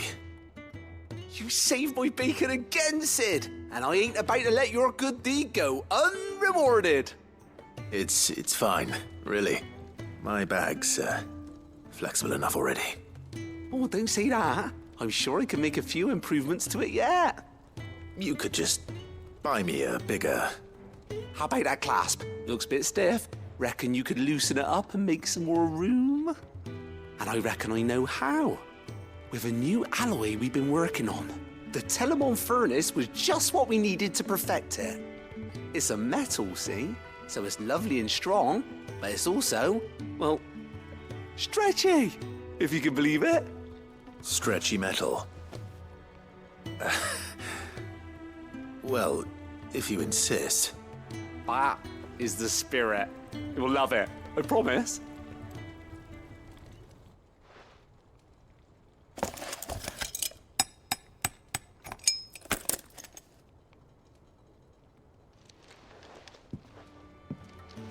So, what do you reckon?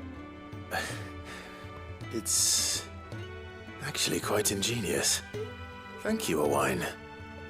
Shh, don't mention it. You earned it. And I wanted to get some practice in using that metal anyway.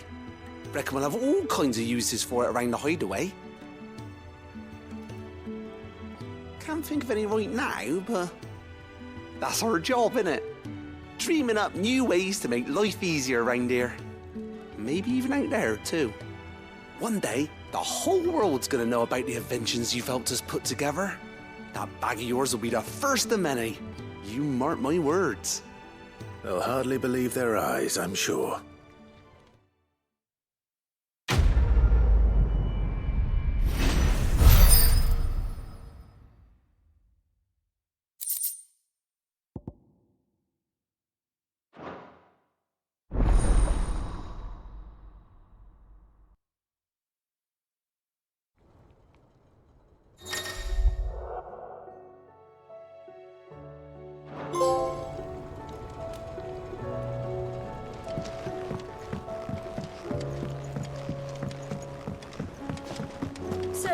She don't need sails.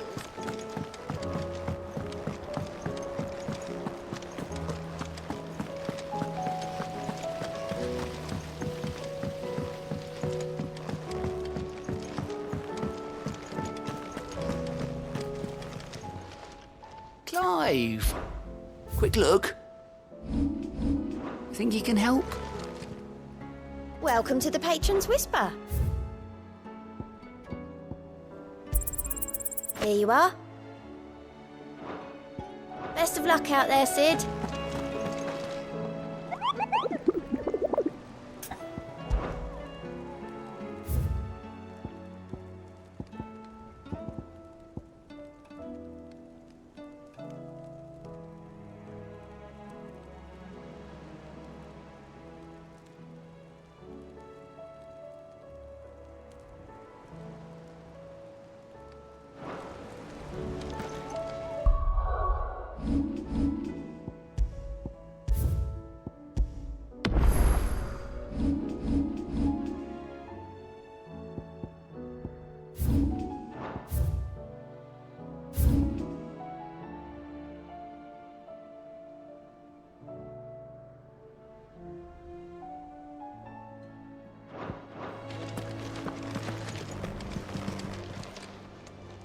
Oh, I wasn't expecting. I'll be here waiting.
Come on. Fly, Ambrosia.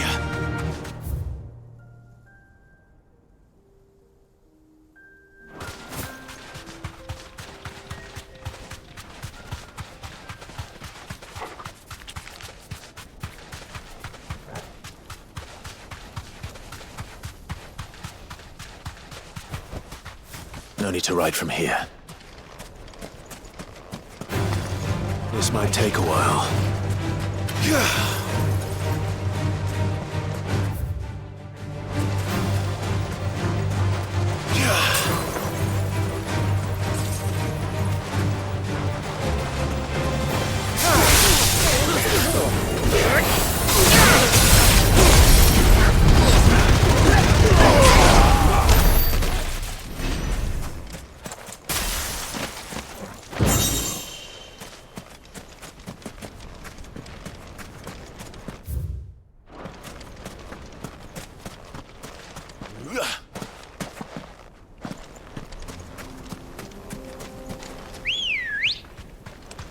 Good girl.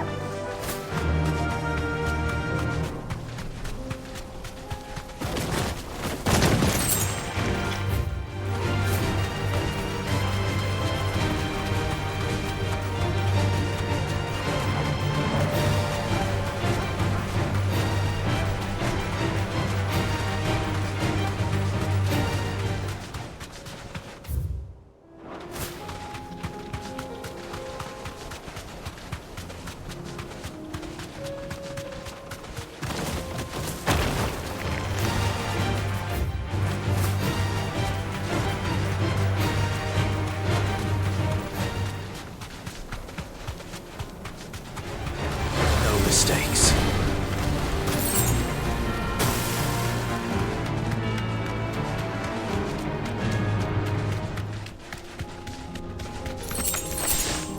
Straight home now.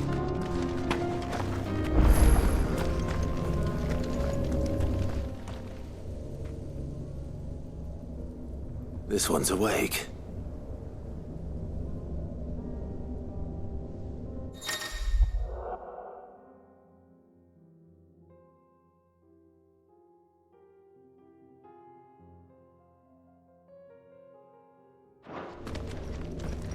Let's see what's inside.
Nice try.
Faster!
Be safe. We're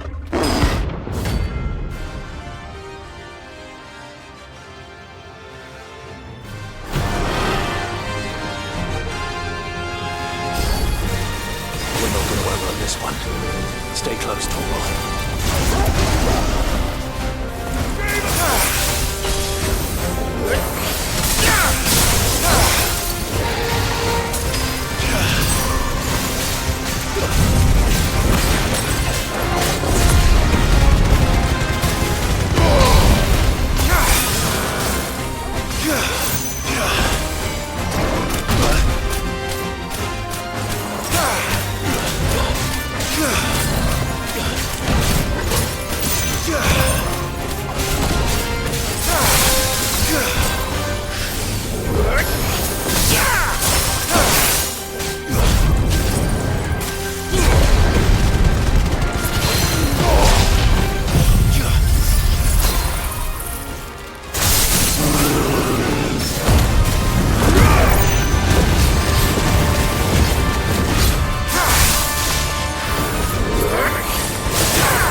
Picked on someone your own size.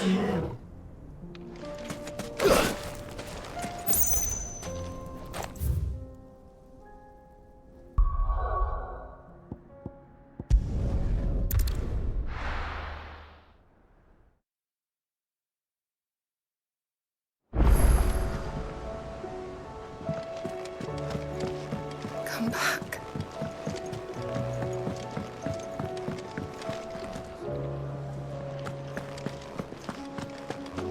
The stew's awfully thin these days.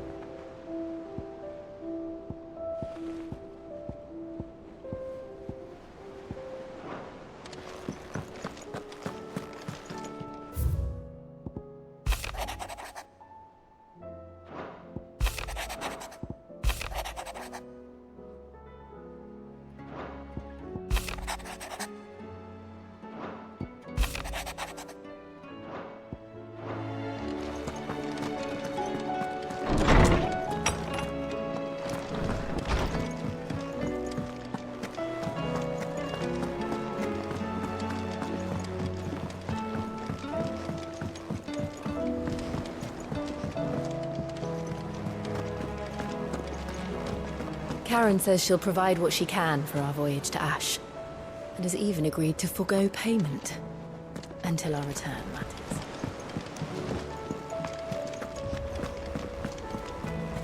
Covered in nicks and lumps, the lot.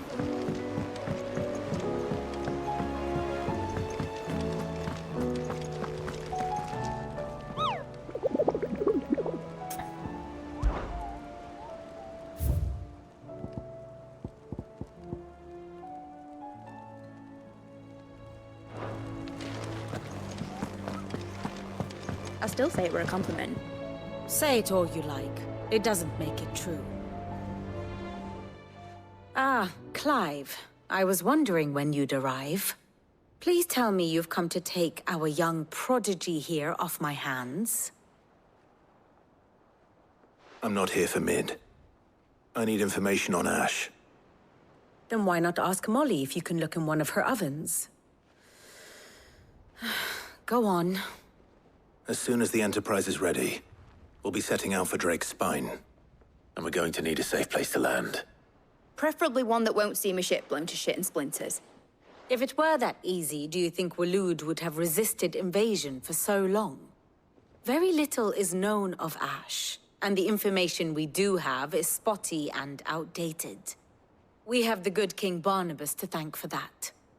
Waloed's borders have been closed to outsiders since the day he seized the throne. If there is anywhere safe to land, you won't find it on my map. Then tell us what we will find. I'm sure you know better than we do. But no splinters! All right. If it will get you out of my hair. But interrupt me, and it's over. Understood?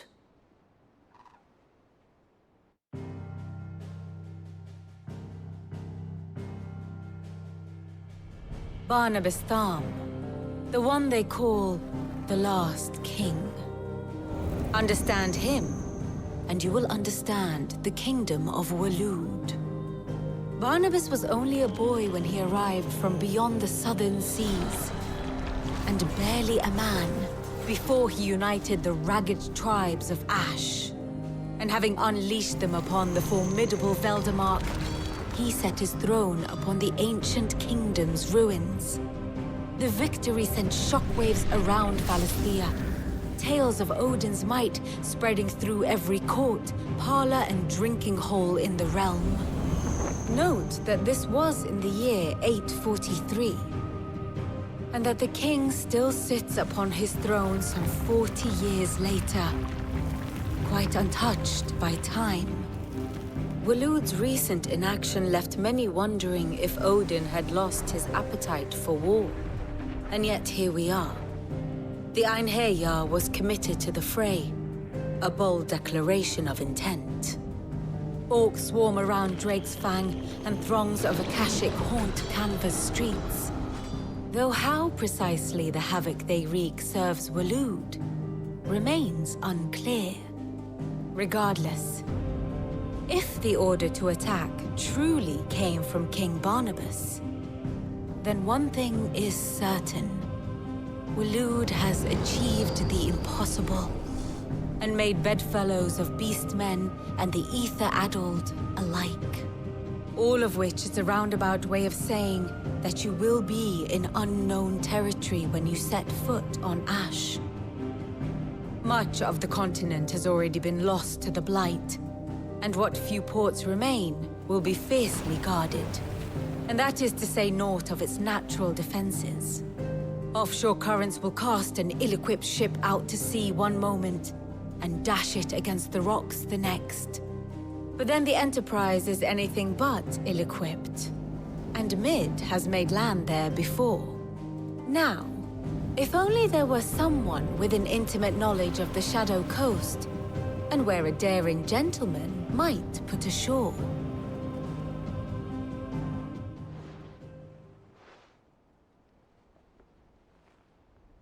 You see, Clive, you had the answer all along.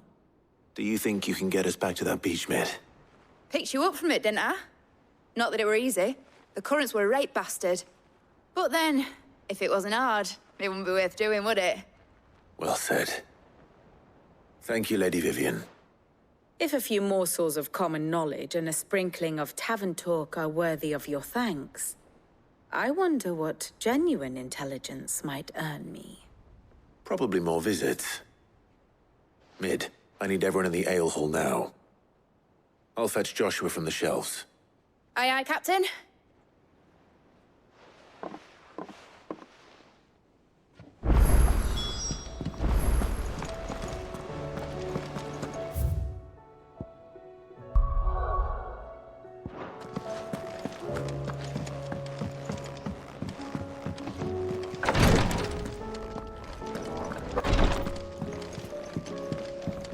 Please, Your Grace, stay strong. Ah, my Lord Marquis. Yote, is anything the matter? You seem troubled. Perhaps I might be able to help. My lord. Yes. Perhaps you might. It's your brother. His condition continues to worsen, though he does his best to hide it. The lesion on his chest pains him more with each passing day. I had feared as much. There are certain elixirs which can ease the suffering of those afflicted by the curse, but... But His Grace's case is severe. The drafts I have been able to prepare for him thus far have ceased to have any real effect. So I consulted with Talia and certain of my comrades among the Undying about the possibility of finding something stronger. And thankfully, a recipe was found. The only problem being that the critical ingredient is exceptionally hard to come by, and our supplies are almost exhausted. Unless we can secure more soon, your brother's anguish will likely become unbearable. My lord, I know that I have no right to make demands of you. But would you help? For Joshua's sake. For Joshua? Anything. Thank you, my lord. So, what is this critical ingredient? A rare herb by the name of stonerwort. It grows only where the ether is densest.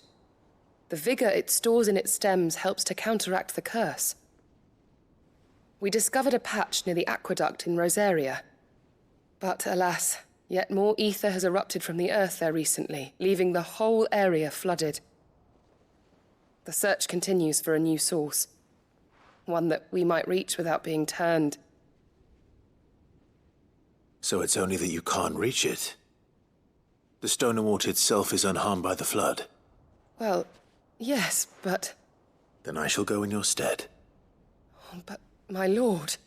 You've yet to find another source, correct? So for now, the aqueduct is our best hope. Besides, I'm a dominant. The ether can't hurt me. Well, if you're sure, my lord. Stonerwort is easily identified by its blood-red blooms. Search around the aqueduct, and you're sure to find some soon enough. I shall remain here and prepare the other ingredients.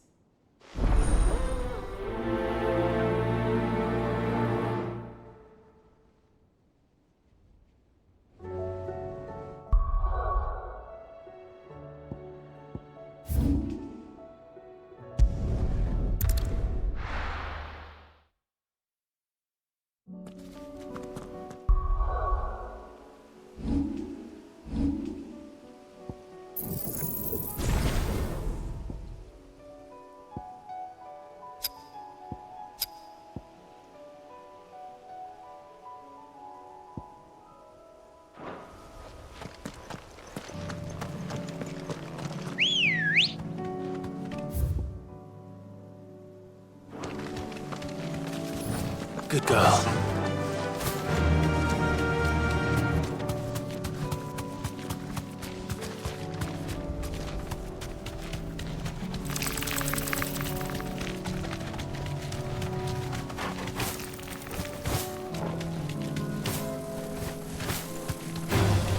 Time to fight.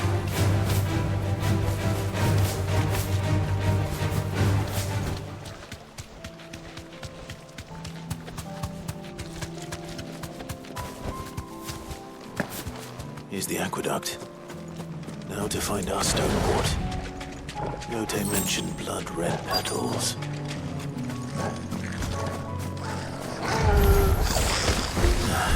Just my luck. Well, won't be doing anything till they're gone.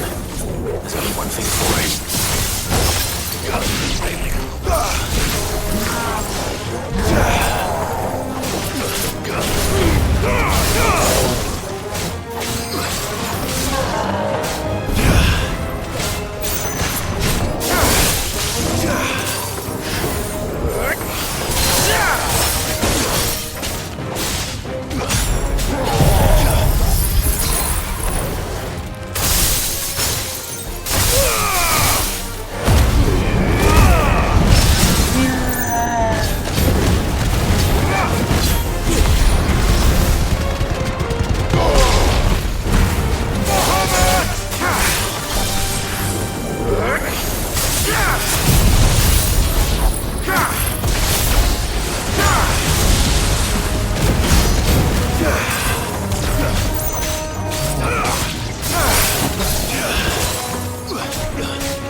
Here it is. Better collect as much as I can before reinforcements arrive. All right. That should do it. Let's get these back to Yote.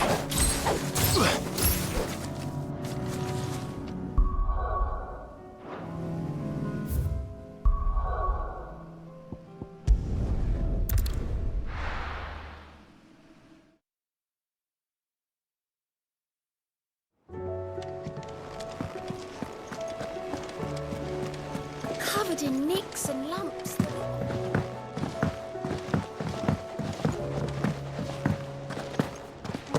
You need anything, you just ask.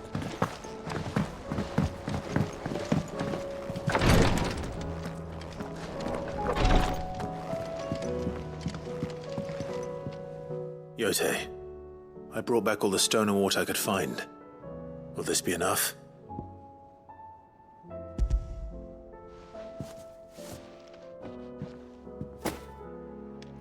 Yes, my lord. Thank you. I'm sure it will serve us until we can find another source. I'm very glad to hear it. You and His Grace are very much alike, you know. You think only of how you might help others, and never of the danger to yourselves. No more than you have minding my brother. You've risked a lot for him, and I thank you for it. I am honored that you should say so. But I beg you, my lord, do not give too much of yourself for the sake of others. We could not afford to lose you. I'll keep that in mind.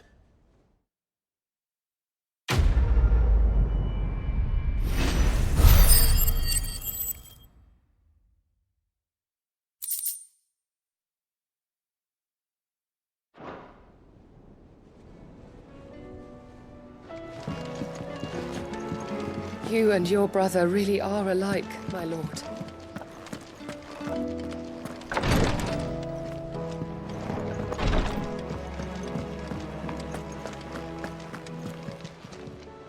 How are you doing? Here you go. Always something in there. How do you split the sea?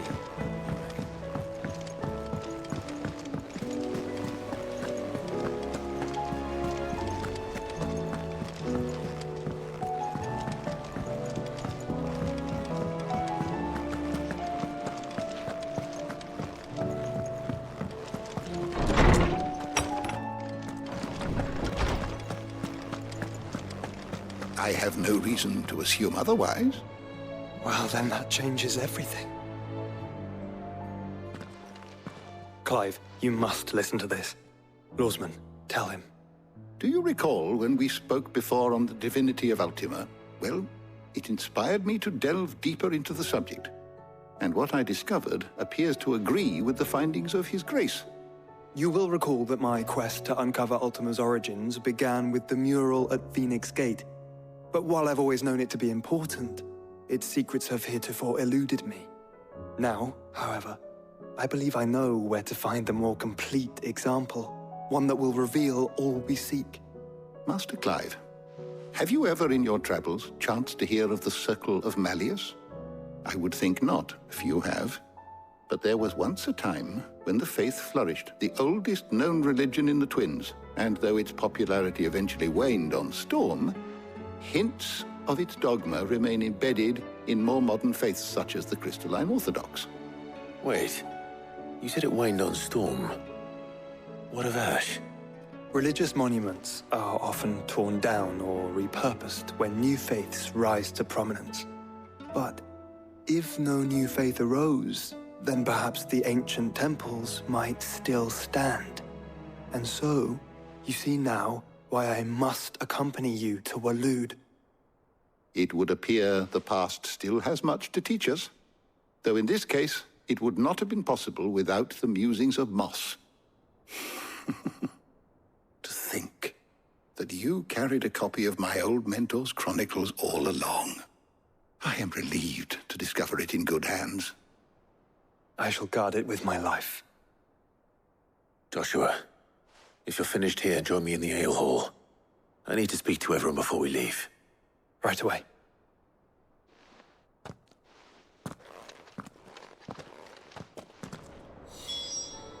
If it please your grace, might I one day borrow the chronicles? For a short while. Of course, Lawsman Hippocrates. Mid said I could ride the Enterprise.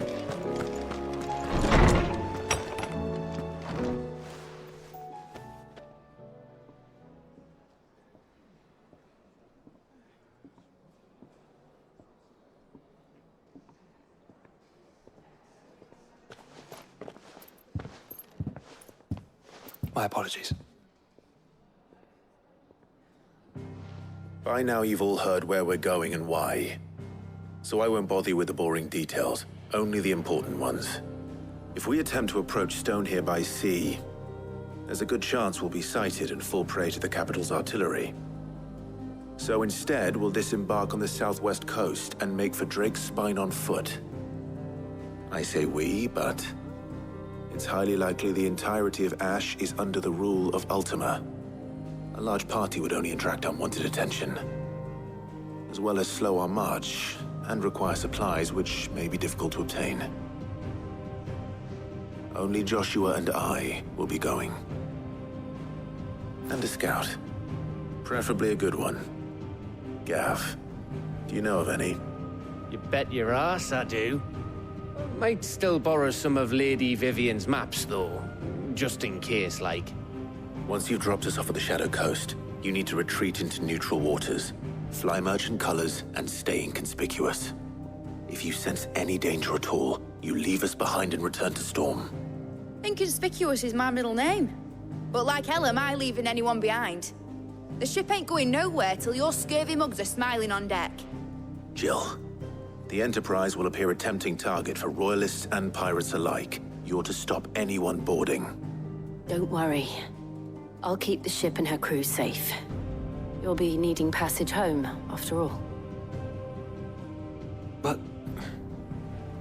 very well. If there are no questions, I'll see you all at the docks.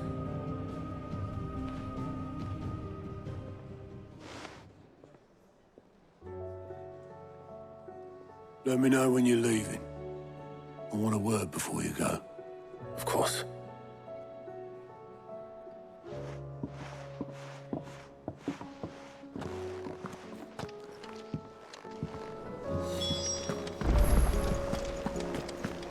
Oh, don't tell me we've run out of pep. Still alive, are ya? If you're gonna buy something, be quick about it.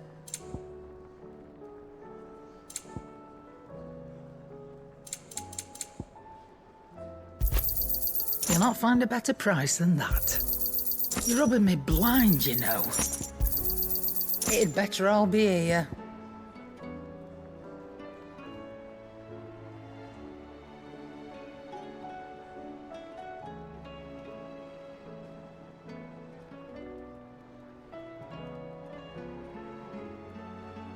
Is that all?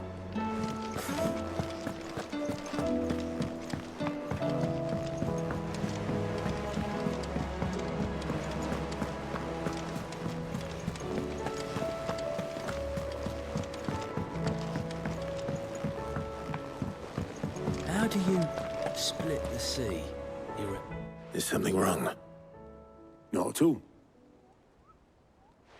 Honestly. Can't a man wish his friend farewell? Just wanted to let you know that I'll keep things in order while you're off saving the world. I'll hold you to that.